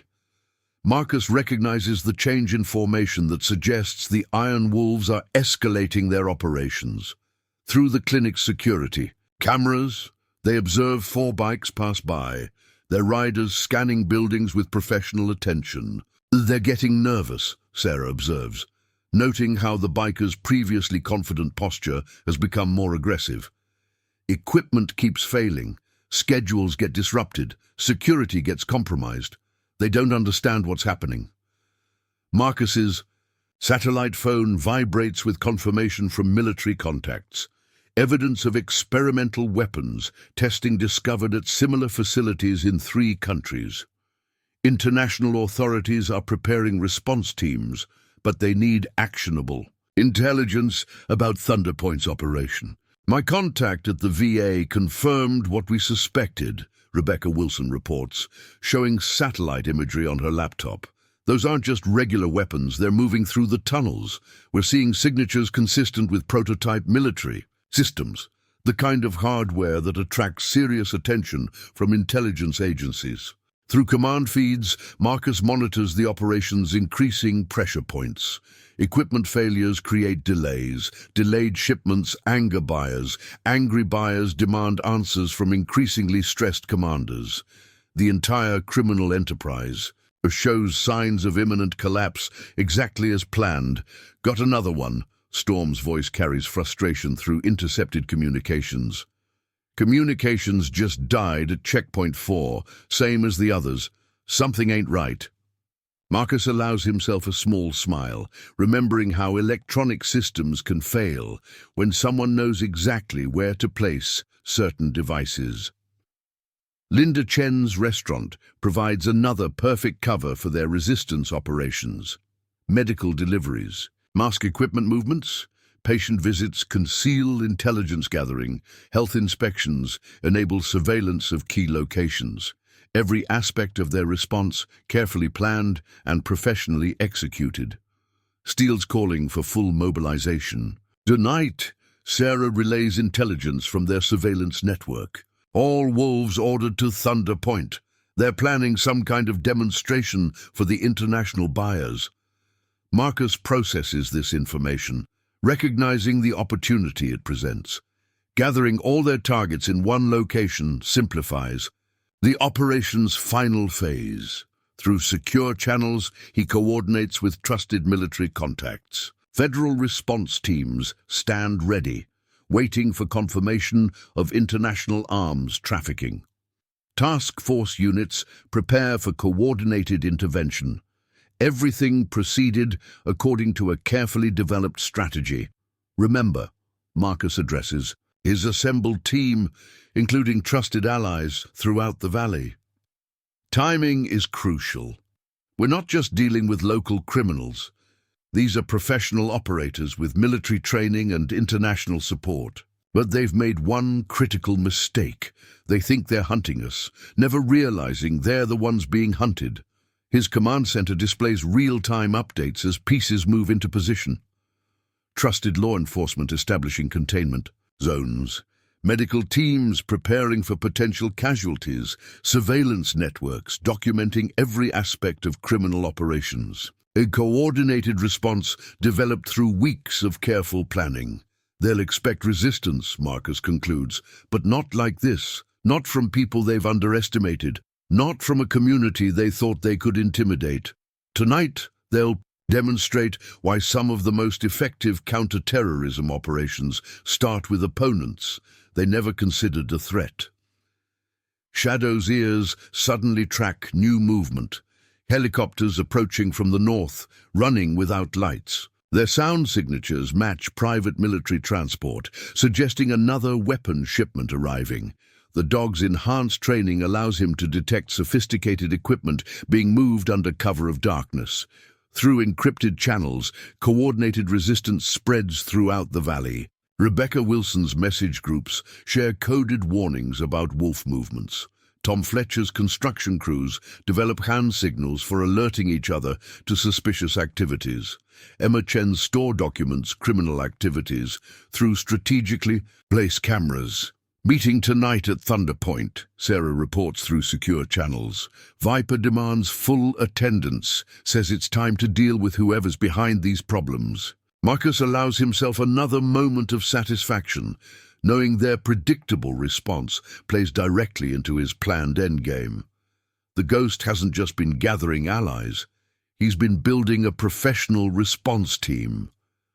Coordinating multi-agency operations, preparing to dismantle not just a local criminal enterprise, but an international weapons trafficking network. Tonight, they'll demonstrate why some of the most dangerous opponents are the ones hiding in plain sight, waiting for the perfect moment to strike. Each member of their resistance network plays a crucial role. Doc Wilson's clinic provides medical intelligence while maintaining perfect cover. Emma's store documents criminal activities through seemingly innocent security systems. Deputy Wilson's trusted officers gather evidence while appearing to support corrupt leadership. Every element operates with professional precision. Through his command center, Marcus monitors final preparations. Shadow's enhanced senses track increased activity around Thunderpoint, heavy equipment moving under cover of darkness, professional security teams establishing patrol patterns, sophisticated communication systems being installed by people with military expertise. Amy Chen's laptop illuminates another layer of the conspiracy as she shares her latest findings with the resistance team. Been analyzing their financial patterns, she explains, displaying complex data streams. The Iron Wolves' legitimate businesses are just the surface. Under that, there's a network of shell companies, all connected to firms specializing in military research contracts. Jake Thompson, whose feed store provides perfect cover for monitoring deliveries, adds crucial intelligence. Those specialty fuel additives they're ordering just match the chemical signatures to compounds used in experimental propulsion systems. They're not just moving existing weapons, they're testing new ones. Shadow's ears suddenly track movement in the clinic's walls. Electronic surveillance equipment, recently installed during a forced renovation. But Marcus had anticipated this, setting up countermeasures that feed false data to the Iron Wolves' monitoring systems. Through years of hunting sophisticated fugitives, he learned that sometimes the best defense is letting your enemy think. They're in control. Got something from my contacts at the power company, Rebecca Wilson reports through encrypted channels. The energy consumption at Thunderpoint doesn't match any known weapons storage facility. The patterns suggest active research operations, the kind that require massive computing power and specialized testing equipment. Marcus studies the data while monitoring increased activity around their meeting location. His surveillance network shows the Iron Wolves maintaining their regular patrols, never suspecting that every business they've pressured has become part of an organized resistance. Small towns have their own ways of fighting back. Through sophisticated thermal imaging, they track new developments at Thunderpoint. Those aren't just storage bunkers, Tom Fletcher observes, his construction experience evident as he analyzes the blueprints. The structural reinforcement, the radiation shielding, they're building testing chambers for something that requires extreme containment. Sarah's encrypted message adds another piece to the puzzle. Sheriff Blake just ordered new riot gear, military grade, same supplier that equips private security contractors. He's preparing for something big, but not what the Wolves think. The resistance network grows stronger, each member playing their part in the carefully orchestrated operation. Tonight, the Iron Wolves will learn why underestimating a community can be their biggest mistake. The Ghost hasn't just been gathering allies. He's been building an army of shadows, ready to strike from places their enemies never thought to look. Thunderpoint erupts with frustrated activity as Marcus initiates the first phase of his counter-operation. Through enhanced surveillance, he observes the Iron Wolves' carefully planned schedule dissolving into chaos. Vehicles mysteriously fail at crucial checkpoints. Communication systems fill with untraceable interference. Security cameras malfunction during critical moments. Nothing's working right. Storm's voice carries a barely controlled panic through intercepted channels. 3 more bikes down on the northern route. Radio communications are scrambled. Even the security cameras at the main facility are glitching. Someone's playing us, professional style.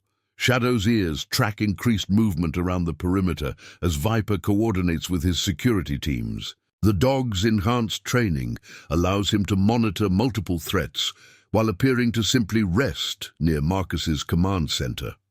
Through sophisticated thermal imaging, they observe professional contractors arguing with Iron Wolf leadership about operational security.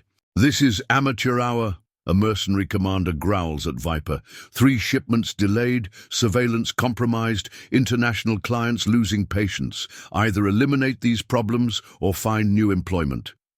The pressure from buyers creates additional stress fractures in their organization. Marcus maintains his cover as a simple rancher, while his countermeasures systematically dismantle the Iron Wolves operation. Years of hunting sophisticated fugitives taught him that sometimes the most effective strategy isn't direct confrontation. It's making your enemy's technology betray them. Through encrypted channels, Sarah reports from her patrol route. They're getting sloppy. Found traces of their surveillance teams at 3 locations. Professional operators making amateur mistakes. The pressure's getting to them. His satellite phone delivers confirmation from military contacts, specialized disruption devices performing exactly as designed. Equipment failures cascade through Thunderpoint's security network, creating systematic breakdowns in their operational coordination. Even their military-grade communication systems prove vulnerable to precisely calibrated interference. "Boss ain't happy," he overhears Storm tell Cypher outside the general store. "Nothing's working right. Bikes dying, communications jammed, security systems going dark. Says someone's targeting us, professional style, military-grade interference, precision timing on the failures." Emma Chen's strategically placed cameras capture the Iron Wolves' deteriorating discipline. Their previously precise formations show signs of stress, their tactical protocols breaking down as fear spreads through their ranks. Through careful observation, Marcus documents every mistake, every vulnerability created by mounting pressure.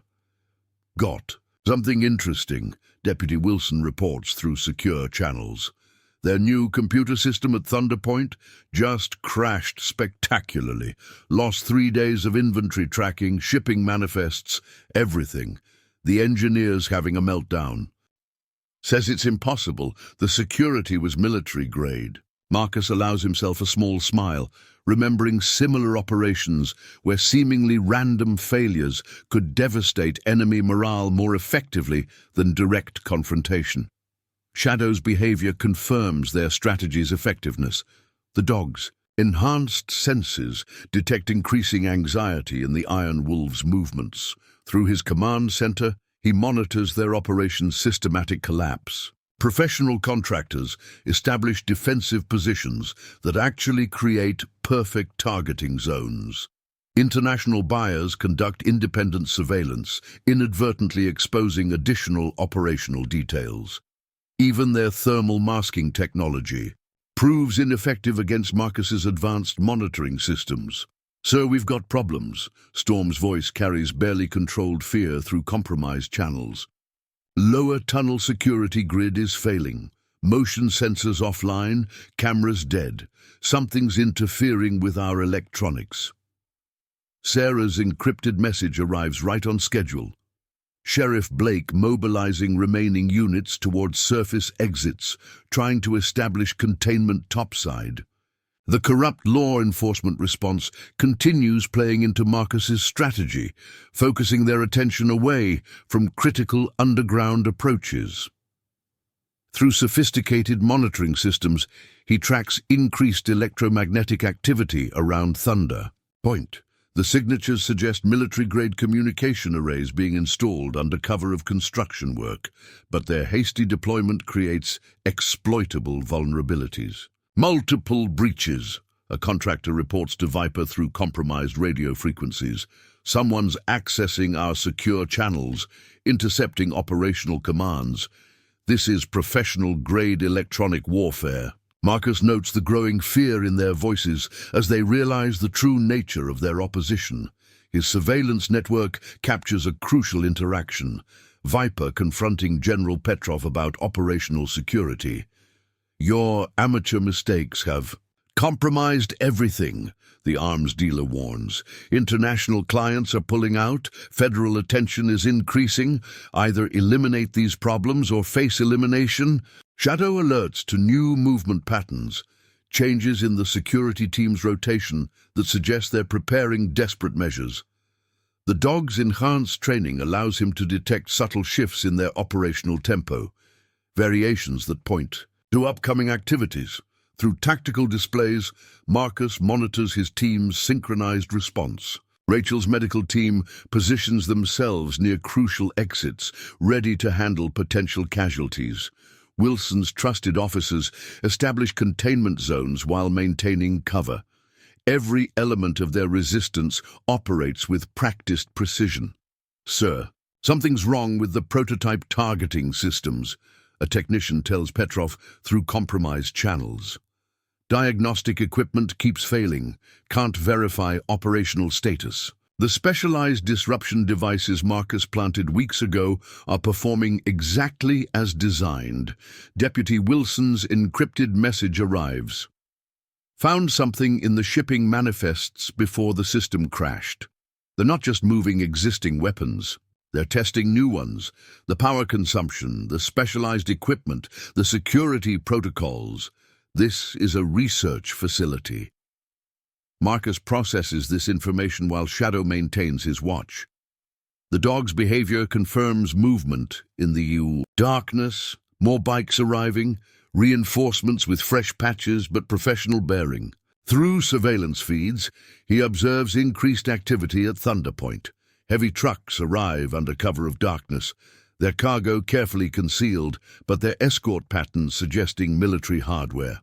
All units fall back to primary cache. Viper's voice carries desperate authority through compromised channels. "Someone's hunting us, professional style. Military-grade interference, precision targeting.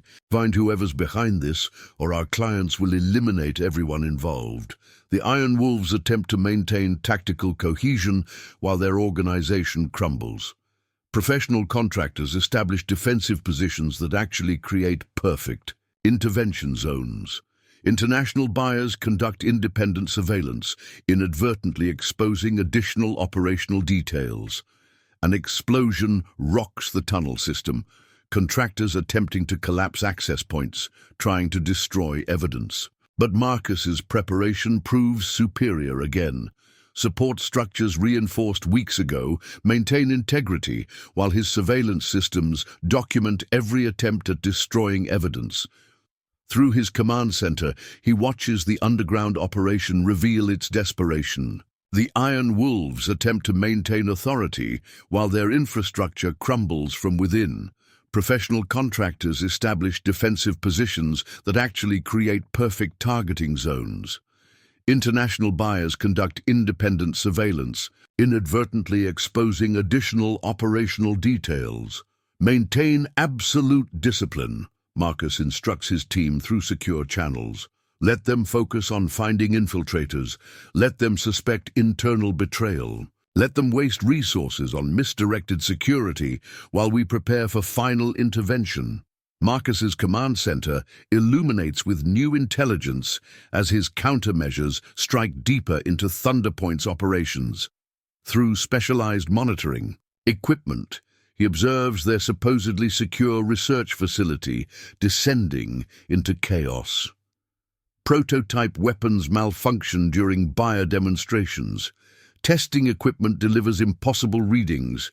Even their backup systems experience inexplicable failures. The targeting array just went dark.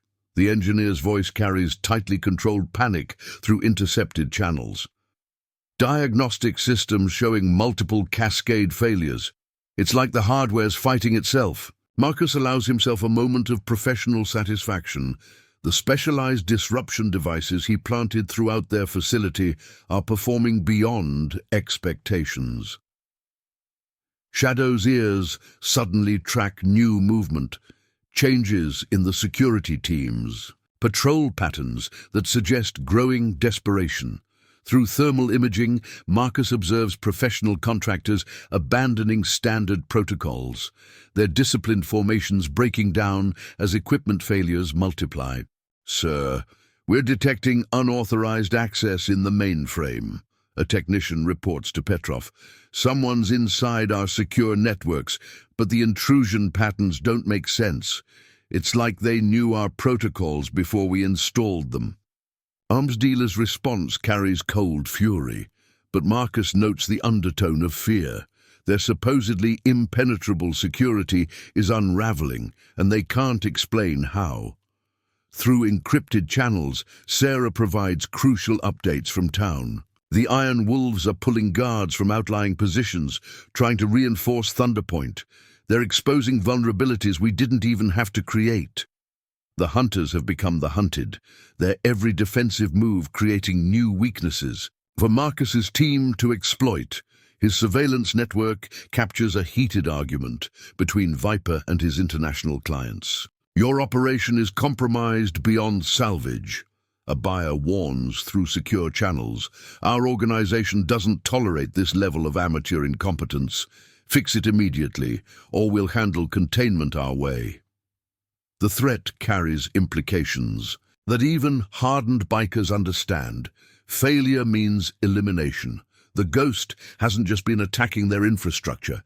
He's been systematically destroying their confidence, their cohesion, their belief in their own capabilities. Tonight, they'll learn why some hunters prefer to remain invisible until the perfect moment to strike. The Iron Wolves thought their military training made them invincible. They're about to discover how wrong they were. Thunderpoint transforms into a fortress under siege as the Iron Wolves respond to mounting pressure with increasingly aggressive measures. Through enhanced surveillance, Marcus observes their desperate attempts to regain control. More bikes arrive hourly, prospects with fresh patches but military bearing, their numbers swelling as Viper calls in reinforcements from other chapters.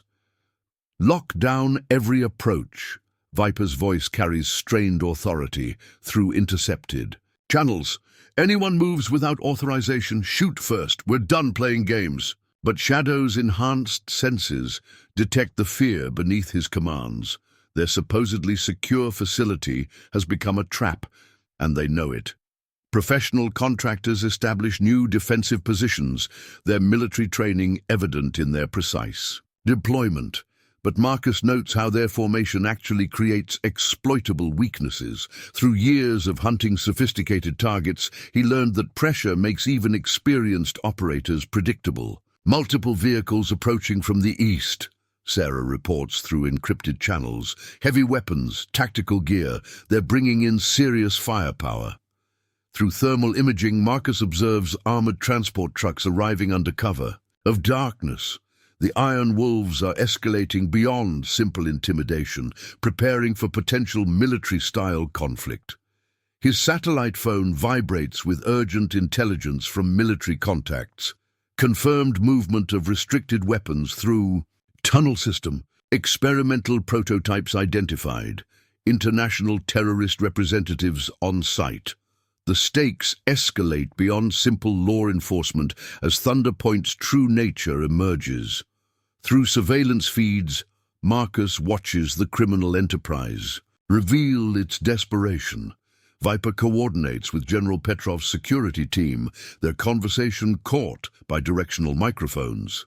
The prototype demonstrations must proceed on schedule. Director Marshall wants them moved before sunrise. The name sends a chill through Marcus's professional detachment.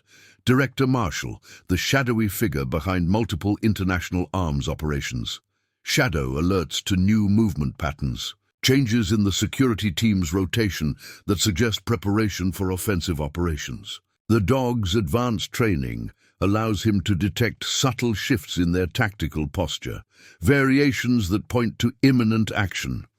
"Sir, we've got problems at checkpoint 6 and 7. Storm reports through compromised radio frequencies. More equipment failures, security systems compromised. The engineer says someone's targeting our power grid, but the attack patterns don't match any known protocols. Marcus allows himself a moment of satisfaction as his countermeasures continue dismantling their infrastructure. Through his command center, he monitors the Iron Wolves' increasingly erratic responses. Their military training makes them dangerous, but their desperation makes them vulnerable. They're moving against the town. Deputy Wilson's encrypted message arrives. Multiple teams deploying full tactical gear. They're done with subtle pressure. This is looking like a direct takeover attempt. The intelligence confirms Marcus's assessment. The Iron Wolves are abandoning pretense, showing their true nature. Through sophisticated surveillance, he tracks their advancing teams. Professional contractors lead each group, their movement patterns suggesting special operations background. But their haste creates opportunities that experienced hunters know how to exploit. Got something, Sarah relays through secure channels. They're clearing the hospital's emergency department, telling staff to prepare for training accidents. Whatever they're planning, they're expecting casualties. The information adds another layer to their desperate escalation. Marcus's enhanced audio system picks up fragments of argument between Viper and his contractors. "Your amateur operation is completely compromised," a mercenary commander growls. "International clients are withdrawing support. Either eliminate these problems immediately or face termination." Shadow's ears suddenly track movement in the darkness. More bikes arriving, but these riders move differently. The dog's behavior tells Marcus everything he needs to know. These aren't regular Iron Wolves. These are professional operators disguised as bikers, brought in to handle serious resistance. Through thermal imaging, he observes increased activity around Thunder Point's research facilities. Heavy equipment moves under cover of darkness. Sophisticated security systems deploy around key installations. They're fortifying critical areas, preparing for potential assault. "Boss wants everyone on high alert," he overhears Cypher tell Storm. "Says someone's targeting us professional style, military-grade interference, precision timing on the failures. Find whoever's behind this, or our clients will eliminate everyone involved." Marcus's surveillance network captures a crucial interaction.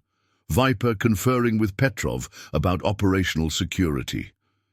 "Your incompetence has compromised everything," the arms dealer warns. "Director Marshall is pulling support. Either fix this situation or prepare for cleanup protocols." Through encrypted channels, Sarah reports movement near the medical staging areas.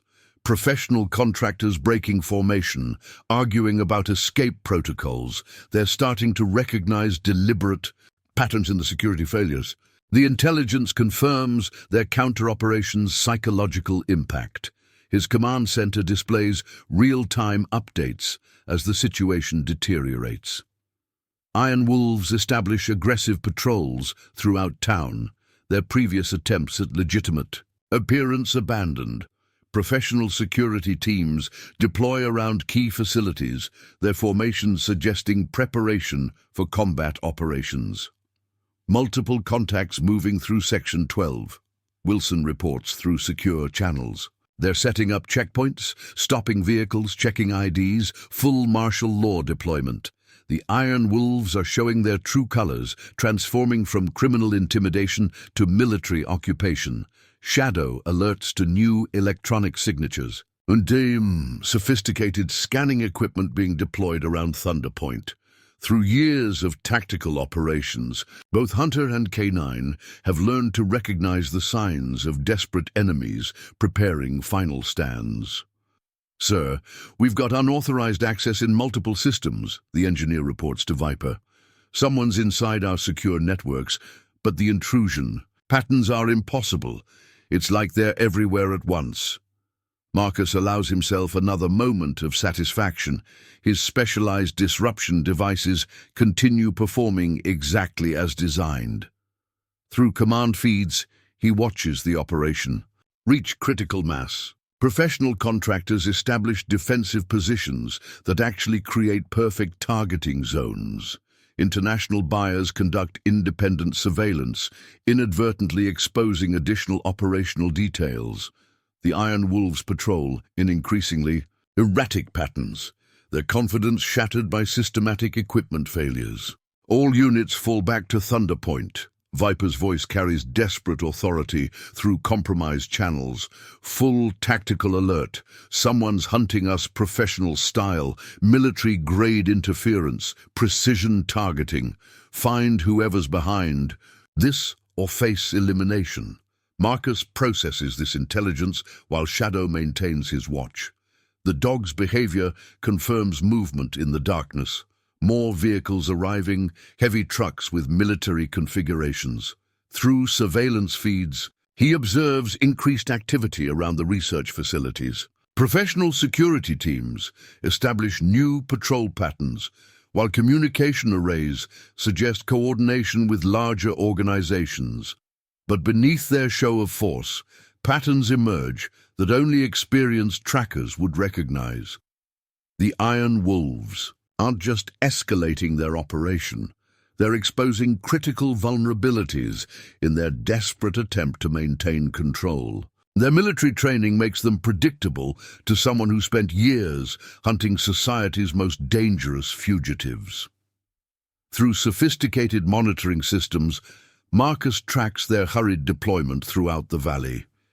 Each attempt to demonstrate strength actually reveals weaknesses that his team can exploit. The hunters have become the hunted, their every defensive move creating new opportunities for carefully planned intervention. The Ghost hasn't just been watching their escalation, he's been methodically identifying every weakness created by their desperate response. Tonight, they'll learn why some of the most effective counter-terrorism operations come from opponents they never identified, executed by hunters they never detected, striking from positions they never suspected could hide such lethal capability. The tension in Thunder Point rises like an incoming storm, a storm that Marcus has been carefully orchestrating from the shadows. Every move the Iron Wolves make is like a misstep on a battlefield where they've lost their bearings. Their increasing aggression is now the loudest signal of their fear. Viper's once confident directives echo through the radio, but they lack the power they once commanded. Marcus sits back in his command center, watching as his strategies unfold. His fingers hover over the controls, monitoring the movements of the enemy with precision. His team has grown accustomed to his calm, even as they feel the weight of the operation intensify. "Stay focused," he reminds them quietly. "The pressure will only make them more predictable. Let them make the mistakes we need." His surveillance system continues to churn out data, feeding him every nuance of the situation. Shadow remains at his side, alert and poised, attuned to the slightest shift in the enemy's tactics. Even the dog's behavior seems to signal a change, a scent in the air that Marcus can't quite place, but it's there, lingering, a disturbance in the force, perhaps. Vipers escalating. They're preparing for a full-scale offensive, Sarah reports, breaking the silence. Their reinforcements are armed to the teeth. This is no longer a containment effort. They're going for total domination. Marcus nods, though his expression remains unreadable. "They've already lost," he murmurs, more to himself than to anyone else. They just haven't realized it yet. The air around Thunder Point has grown thick with tension, a strange kind of calm before the inevitable. Marcus can sense it. Everyone is on edge. The contractors, trained for battle and accustomed to chaos, are struggling to regain control. They're used to being the ones who impose order, but in this case, it's their own environment turning against them. As Marcus runs through a final series of tactical overlays, he considers his next move. His plan isn't just about taking down the Iron Wolves and their criminal enterprise. It's about sending a message, one that will reverberate through the underworld, one that will haunt anyone who thinks they can hide behind a veil of power, money or military might. "Deploy Phase 2, he orders, his voice low and steady. A series of drones whir to life, their silent movements cutting through the darkened skies above Thunder Point. Below, the Iron Wolves are still adjusting, still, trying to secure every perimeter. They're blind to the unseen force closing in on them. Sarah's voice crackles through the comms again. They're locking down their inner sanctum, high security around their research and prototype weapons. Marcus's lips curl slightly. Exactly where they think they're safe. Good. Let them gather in one place. It'll make the cleanup easier. Through his monitoring systems, he sees the movement of the drones. Their primary objective, the secure research facilities where Thunderpoint's most prized assets are stored. The prototypes, the weapons that could shift the balance of power, in the wrong hands, are about to become the crux of their undoing. His team is already in place, positioned strategically across the valley. They've been operating under the radar, undetected and unseen. They've been tracking every move, learning the Iron Wolves' routines, analyzing the vulnerabilities Marcus planted in their systems, and waiting for the perfect moment to strike. Tonight is that moment. As his team initiates their final strikes, Marcus watches through thermal imaging as the first signs of panic ripple through Thunderpoint. Contractors scramble, their communications scattered and incoherent. The Iron Wolves' once dominant positions falter as their systems buckle under the pressure of the sabotage they've been too blind to see. But Viper, ever the leader, tries to rally his forces. "Regroup now. Get back to your stations. Secure the perimeter." His voice, once commanding and filled with authority, now quivers with desperation. "Time to end this," Marcus mutters. He pulls up the final tactical overlay, his finger hovering just above the command button. His heart beats with the rhythm of anticipation, the final push. The ground trembles as the drones make their final pass over Thunderpoint, silently dropping their payloads in pre-designated zones. Marcus can almost feel the ground beneath him tremble as the research facilities erupt in blinding flashes of light and thunderous explosions. Thunderpoint is no longer a fortress. It's a beacon of chaos, engulfed in flames. The Iron Wolves scramble, disoriented and confused, as their own empire crumbles in real time. Marcus watches it all unfold with an almost detached calm, knowing that with this final strike they've sealed their fate. And then, as the dust settles, there's only the sound of the wind and distant sirens. Thunderpoint has been reduced to nothing more than a smoking ruin, its systems compromised beyond repair. Sarah's voice comes through, quieter now, but no less resolute. Mission accomplished. They didn't even see it coming. Marcus doesn't answer immediately. Instead, he watches the infrared feeds of the destroyed compound, the Iron Wolves' retreating figures barely visible through the smoke. "This is just the beginning. We've sent a message," he says, his voice cold and assured. "Now we wait for them to learn from their mistakes, or to fall into the same trap again." Shadow, sitting quietly at his side, lets out a low, approving growl. The silence that follows the destruction of Thunderpoint is heavy, like the calm after a storm. Marcus watches the infrared images flicker on his command center screens, tracking the remnants of the Iron Wolves as they scatter like rats from a sinking ship. The explosion had sent shockwaves through their operation, the sudden chaos undermining their carefully constructed sense of invulnerability. But Marcus knows this moment isn't just about victory. It's about dismantling their entire belief system. The fear in their retreating movements tells him everything he needs to know. Viper's voice, crackling through the intercepted channels, sounds nothing like the confident leader from hours ago. "All units fall back to secondary points. If you're still breathing, we regroup. Everyone else, just get the hell out."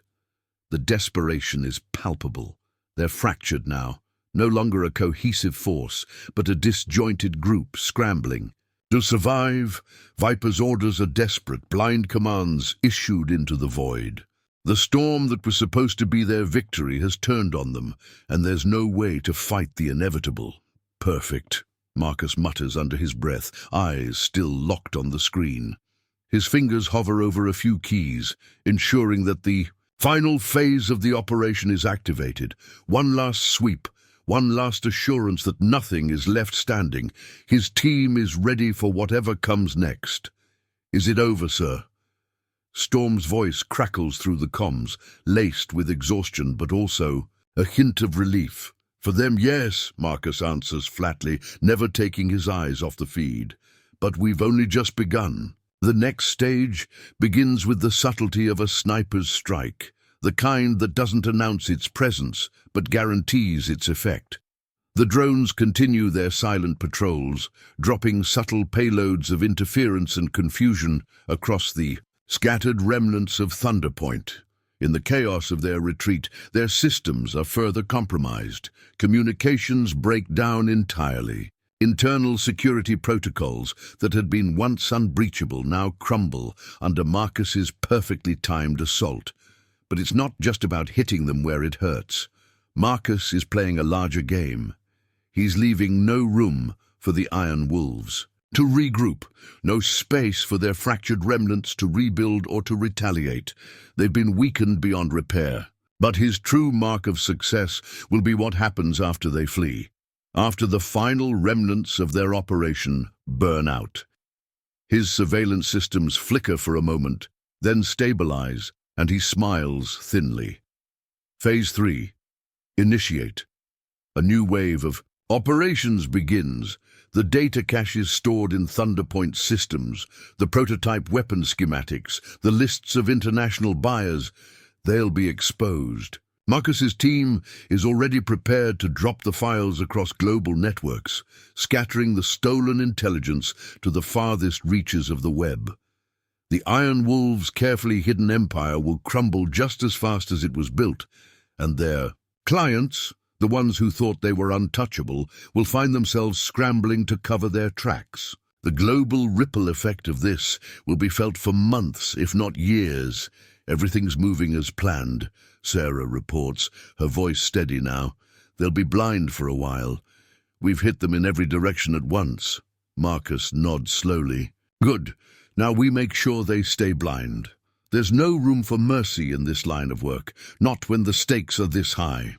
If the Iron Wolves are allowed to regroup, if they find any foothold at all, it'll just be a matter of time before they rebuild their operation and come after those responsible for their downfall. No, Marcus doesn't believe in giving enemies a second chance. As the last of the Iron Wolves flee, Marcus's mind shifts toward the bigger picture. He knows that the explosion at Thunder Point is only part of a larger, more complex series of moves. They've dismantled one criminal organization, but in doing so, they've made powerful enemies, those who are connected to far larger, more dangerous networks. Director Marshall, the name that had been whispered in the shadows, is still out. There, a specter lurking on the horizon. The international buyers who had witnessed the failure of the Iron Wolves are also key players, players who will want answers. Where does this leave us? Storm asks cautiously. He knows the operation has been a success, but the question hangs in the air. What's the next move when everything you've planned has already been set in motion? Marcus doesn't immediately answer. Instead, he watches as his team continues to execute the final stages of the operation. Everything is going according to plan, but even in this moment of victory, there's always the next step. The next fight. There's always someone else, someone waiting in the wings to pick up the pieces of what's been left behind. We make sure the fall is complete, Marcus finally answers, his voice cold and measured. Then we wait. It's not over until every loose end is tied up. A long silence follows. Shadow, ever the attentive companion, looks up at Marcus, as if sensing the weight of his thoughts. The dog's calm presence is a silent reminder that, for all the calculated moves, the real battle is only just beginning. Outside, the town of Thunder Point remains shrouded in smoke, the flickering of distant fires casting long shadows across the valley. Marcus knows that the destruction they've wrought will leave an imprint, a scar on the underworld's landscape that can't easily be erased. But there's more, much more. Director Marshall, the international arms trade, the hidden hand that has remained just out of reach. Marcus isn't done yet, and the Iron Wolves, now fractured and leaderless, will serve as the perfect distraction to cover his next steps. For now, Marcus watches as the ruins of Thunder Point smolder, the last vestiges of the Iron Wolves' empire crumbling to dust. It's been a victory, yes, but the hunt has just begun. The smoke over Thunder Point thickens, the acrid scent of burnt metal and splintered concrete lingering in the air like a tangible reminder of what was once an imposing stronghold. Marcus stands in the center of his command center, the hum of his various monitoring systems, the only sound filling the room. His eyes scan the real-time data streams as they pour in, the last signals of Thunder Point's collapse. He knows the battle may be over, but the war, his war, is far from finished. As the remnants of the Iron Wolves scatter, the criminal network they represented is left in shambles. What remains of their resources, their infrastructure, is vulnerable, open to anyone who dares to capitalize on the vacuum. For now, Marcus's team is methodically cleaning up, ensuring that every last shred of intelligence is extracted, every key player tracked, every asset neutralized. The digital chaos he's introduced into their systems ensures that nothing can be salvaged easily. They may try to rebuild in time, but for now, Thunder Point is just another failed experiment in their sordid history. And yet, Marcus knows the game isn't finished. Director Marshall's name still lingers in his mind, the elusive figure who remains just out of reach, the architect of many of the operations that the Iron Wolves tried and failed to protect. He is the true target, the one who lurks behind the shadows, pulling strings on a scale even Marcus has yet to fully understand. Quiet beep interrupts his thoughts. Sarah's face appears on a nearby monitor, her expression tight but composed. "We've got intel on Marshall. It's fragmented, but it's something," she reports, her voice low but steady. "He's already moved assets, multiple international contacts, all major players in arms trafficking, just like we suspected." Marcus's eyes narrow. This is it. His fingers tap against the table, and the room hums to life as the command center processes new layers of data.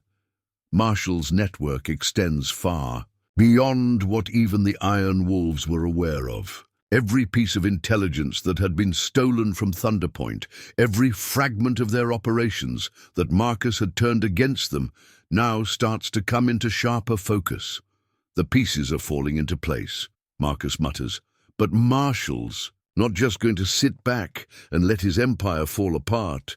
He's going to strike back. We need to be ready." Sarah's image flickers slightly, showing the intensity of the operation as it shifts gears.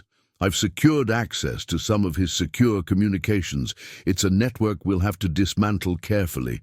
He's not someone who leaves anything to chance." Marcus's face hardens. "I don't care. We end this now before it spreads any further." Storm's voice breaks in, calm but with a slight edge to it. "Boss, we've got movement." More of the Iron Wolves are regrouping. Looks like they're already trying to pull together a new leadership structure. They're calling in favors from other factions. "I thought we made it clear there wouldn't be a next time," Marcus replies, his voice tight with frustration. "We'll burn that bridge too." Marcus scans the intelligence feeds, analyzing the movements of the fractured wolves. Though their operations are in disarray, they still possess deadly resources and military-grade assets, and that makes them dangerous. He's well aware that they might regroup and resurface somewhere, aiming to pick up the pieces. He's not about to give them that opportunity. "Shadow," Marcus murmurs, glancing down at the dog sitting silently by his feet. "Take a look at what's coming next. I need your nose on this." The dog's ears perk up, and Marcus watches as the K9 shifts into a focused stance. Shadow's nose twitches, his eyes scanning the room as if reading the air itself. The advanced training Marcus had put into the dog allows Shadow to detect the slightest disturbance in his surroundings, whether it's a scent or a change in the atmosphere. It's subtle, but Marcus feels it too. The air is thick with anticipation, and the hairs on the back of his neck rise. He can sense the shift, the calm before the next storm. There's more to this than just the wolves, than just Marshall. Something deeper, darker is at play. The tactical map on the monitor shifts as new data floods in from a series of intercepted communications.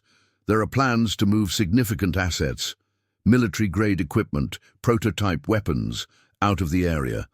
The wolves may be fractured, but they still have connections. They still have a means of escape.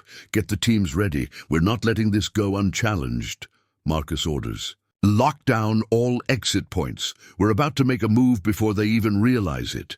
His voice has the unmistakable edge of someone who's been in control of the situation from the beginning. The pieces of the Iron Wolves puzzle are falling apart, too fast for them to react.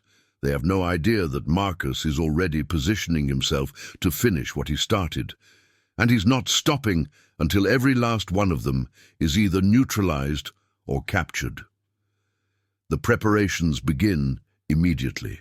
Marcus orders a full shutdown of the last escape routes, orders the extraction of all critical data from the Iron Wolves' remaining strongholds, and deploys his team to key points. The final phase of his operation will be swift, clean, and final. The Wolves will have no choice but to fold under the pressure. As he watches the team set up positions and prepare for the next round, Marcus can feel the walls closing in on their enemies. They've underestimated him from the very beginning. They thought they were hunting shadows, but Marcus is the hunter now. "Sarah," Marcus says, his tone calm but commanding, "prepare the next wave. We're moving fast. This needs to be surgical. We'll give Marshall no room to recover." "We've got eyes on all the escape routes," Sarah confirms, her fingers flying over her keyboard. "Everything's in place. Just give the word." The tension is palpable now. Every member of Marcus's team knows their role, and they're poised to act at a moment's notice. The final takedown of Thunder Point will be the last straw for the Iron Wolves. With their supply lines compromised and their leaders scattered, they will be too fractured to regroup, too broken to retaliate. But even as Marcus prepares for the final phase, he knows that this is only the beginning. Marshall won't go down without a fight. The armaments he's moved are nothing more than a taste of what's to come. Larger, more dangerous enemies are already moving into position, ready to reclaim the power the Wolves once had. And that's exactly what Marcus wants. He's not after just the Wolves anymore. He's after the entire system, every dark player lurking in the shadows, pulling strings that keep the world's most dangerous criminal organizations running. Marshall, the man behind it all, is still untouchable, for now. But Marcus has been waiting for this moment. And when the time comes, when the hunt reaches its conclusion, it won't just be Thunder Point that burns. It will be the entire web of corruption, finally collapsing under its own weight. "Tonight," Marcus murmurs, "the real hunt begins." The command center is a whirl of activity, but Marcus stands still, an island of calm in the midst of the chaos. His team moves swiftly, their preparations precise, but there's an underlying tension that can't be ignored. Everyone knows what's at stake now. The Iron Wolves, fractured and retreating, are just the first step in a much larger, much more dangerous game. Marshall is still out there, his network is still intact, and Marcus knows that the true fight is just beginning. "Storm, status on the perimeter teams," Marcus asks, his voice steady but laced with urgency. "Perimeter is secure," Storm replies, his tone clipped. "We've got eyes on every exit point. They won't be able to leave without us knowing. But there's something strange, a shift in the power dynamics. I think we're being watched. Someone's making moves to counter us." Marcus's brow furrows. "Counter us? By who?" "I'm not sure yet, but it's not just the Wolves. They've been in contact with someone higher up, the kind of people who don't just vanish when the heat is on." "Understood. Keep your focus on the exits. I don't want any surprises." The news only deepens Marcus's resolve. He's been hunting the Wolves, their weapons, their operations. Now, with Marshall still in play, the scope of the operation has grown larger than anticipated. There's something deeper at work, something that links all of this together, but the pieces are still out of reach. As Marcus turns to face the map of Thunder Point, still blinking with the final signals of the Wolves' crumbling empire, his eyes catch the image of a new data packet coming through. Sarah's face appears on the screen. She looks unusually tense. "We've got a situation," she says, her voice laced with concern. "I just intercepted a communication between marshals, people, and a private contractor network. They're already moving assets, high-level tech, military-grade weapons. This is bigger than just a criminal organization. Marshals gearing up for something major." Marcus's jaw tightens. They're preparing for war. He's always known the stakes were high, but it's the kind of escalation that can ripple across the globe, touching everyone in ways he can't yet predict. "What kind of assets?" he demands. "Heavy artillery, prototype drones, classified systems, things that can destabilize governments, not just criminal organizations. And the private contractors they're working with, they're no slouches. We're talking about some of the best mercenary groups in the world." Marcus's mind races. Marshall's plan has evolved beyond the Iron Wolves and their prototype weapons. He's not just dealing with an arms dealer anymore. He's up against a global network with the resources to reshape power structures at will. Marcus realizes that this fight, this pursuit, is no longer just personal. It's systemic. "We need to move fast," Marcus says, his voice low and controlled. "Get in touch with our contacts in the international agencies. I need everything you can dig up on these mercenaries, where they're coming from, who's behind." "Them. Already on it," Sarah replies, her fingers moving furiously over her keyboard. "I'll update you as soon as we have something solid." Marcus looks over at Shadow, who's sitting quietly at his feet, sensing the shift in the air as well. The dog's training is impeccable, and Marcus feels a quiet gratitude for the bond they've built. Shadow is more than a companion. He's a crucial part of the operation, able to detect even the smallest anomaly in the environment. Marcus knows that with his team and the resources at his disposal, they're capable of taking on whatever. Marshall has prepared, but they must act quickly. As his thoughts turn inward, he processes what he knows. Marshall's global reach is only the tip of the iceberg. This isn't just about taking down a criminal empire anymore. This is about dismantling a network so vast, so entrenched, that it's woven into the fabric of governments and multinational corporations alike. Every move Marcus has made so far has been a step toward uncovering a much darker conspiracy. Now, he has to decide if he's ready to go even further down this rabbit hole, or if it will consume everything. "Boss, we've got movement," Storm reports, cutting through his thoughts. "More bikes, not wolves this time. These are military-grade vehicles. We've got incoming, and they're not here for a friendly chat." Marcus's eyes flick to the screen. A new wave of activity is unfolding, and it's much more organized than anything the Iron Wolves have attempted. This isn't a mere retaliation. It's an offensive. "Lock down all points of entry," Marcus orders sharply. "Prepare for engagement. I want every advantage we can get."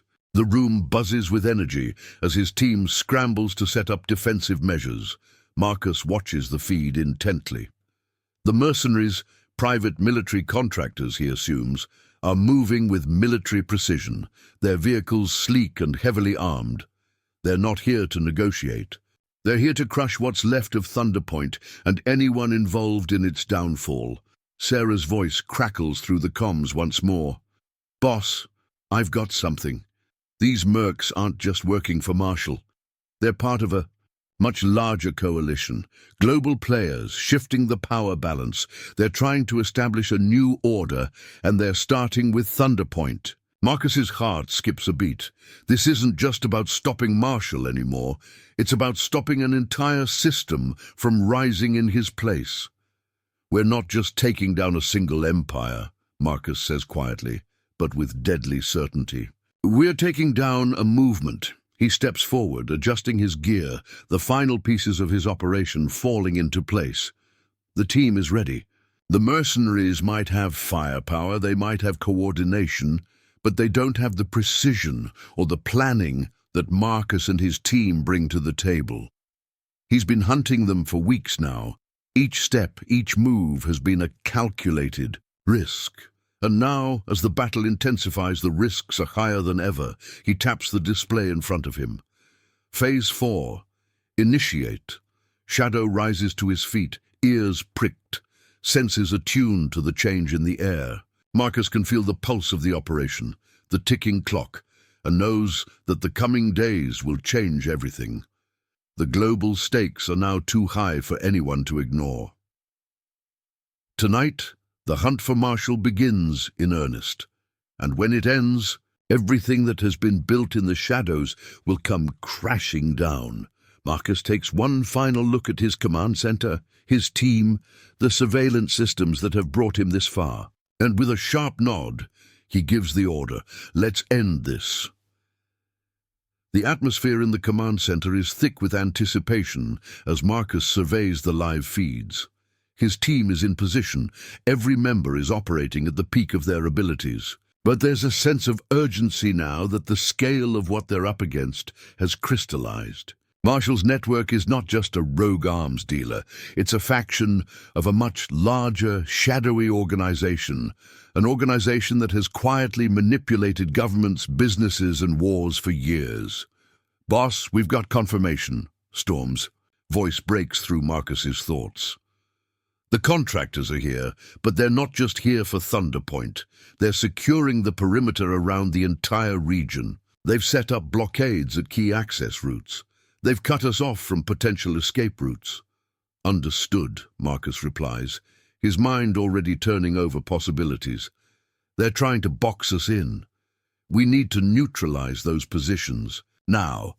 He taps into the network, scanning through satellite and drone feeds. He sees the contractors moving like a well-oiled machine, coordinated, precise, and ruthless.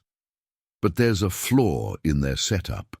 The more heavily fortified their positions are, the more exposed they become to infiltration. And Marcus knows that infiltration is his team's specialty, Sarah, he says, his voice calm, but with an edge of command. "I need you to infiltrate their communications. Find out who's coordinating these efforts. I want names, movements, routes, everything." "On it," she responds without hesitation, her fingers already flying over the keyboard. Marcus takes a breath, preparing for the next phase of the operation. He's hunted down organizations, dismantled networks, and taken out high-value targets. But this feels different. This time, he's not just outsmarting a group of criminals. He's up against a system, a global force that is working tirelessly behind the scenes to ensure its survival. "Storm, Cypher, Shadow," Marcus calls, addressing his closest team members. "We're going to hit their perimeter hard. Break through their defenses, hit them where it hurts, and make them question their next move." Storm's voice crackles through the comms. "We're ready, boss. Got everything we need to breach their outer lines. We'll make it count." Marcus looks over at Shadow, who stands quietly by his side, the dog's expression unwavering. The bond between them is more than just tactical. It's a reflection of the trust and understanding they've forged through countless operations. Shadow senses the growing tension and stands alert, his focus now razor-sharp. "We move in 5, Marcus says, his tone final. "No mistakes. We're here to destabilize their hold, force them to turn on each other, let them know that they're not invincible." The team spreads out, the room quieting as everyone focuses on their tasks. The air is thick with the weight of what they're about to do. Marcus's fingers hover over the comms controls, his mind calculating each move. This is it. This is the moment where everything changes. Outside, the mercenaries have set up their defenses. Armored vehicles patrol the perimeter of Thunder Point, heavily fortified positions scattered in key locations. Marcus watches them through thermal imaging, solid but not invulnerable. There's always a way in. "Phase 5, Marcus orders, and without a moment's hesitation, his team springs into action. The silence of the night is shattered by a series of muffled explosions as Storm and Cypher initiate the first wave of attacks. The mercenaries scramble, caught off guard by the precision and coordination of the assault. Marcus watches through the surveillance feeds, knowing that the chaos they've created is only the beginning. Moving in, Shadow's handler reports through the comms. The dog is already on the move, his training kicking in as he dashes toward a key location.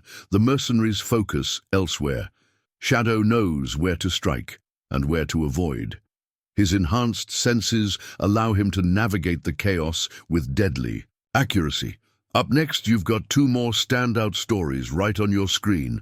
If this one hits the mark, you won't want to pass these up. Just click and check them out.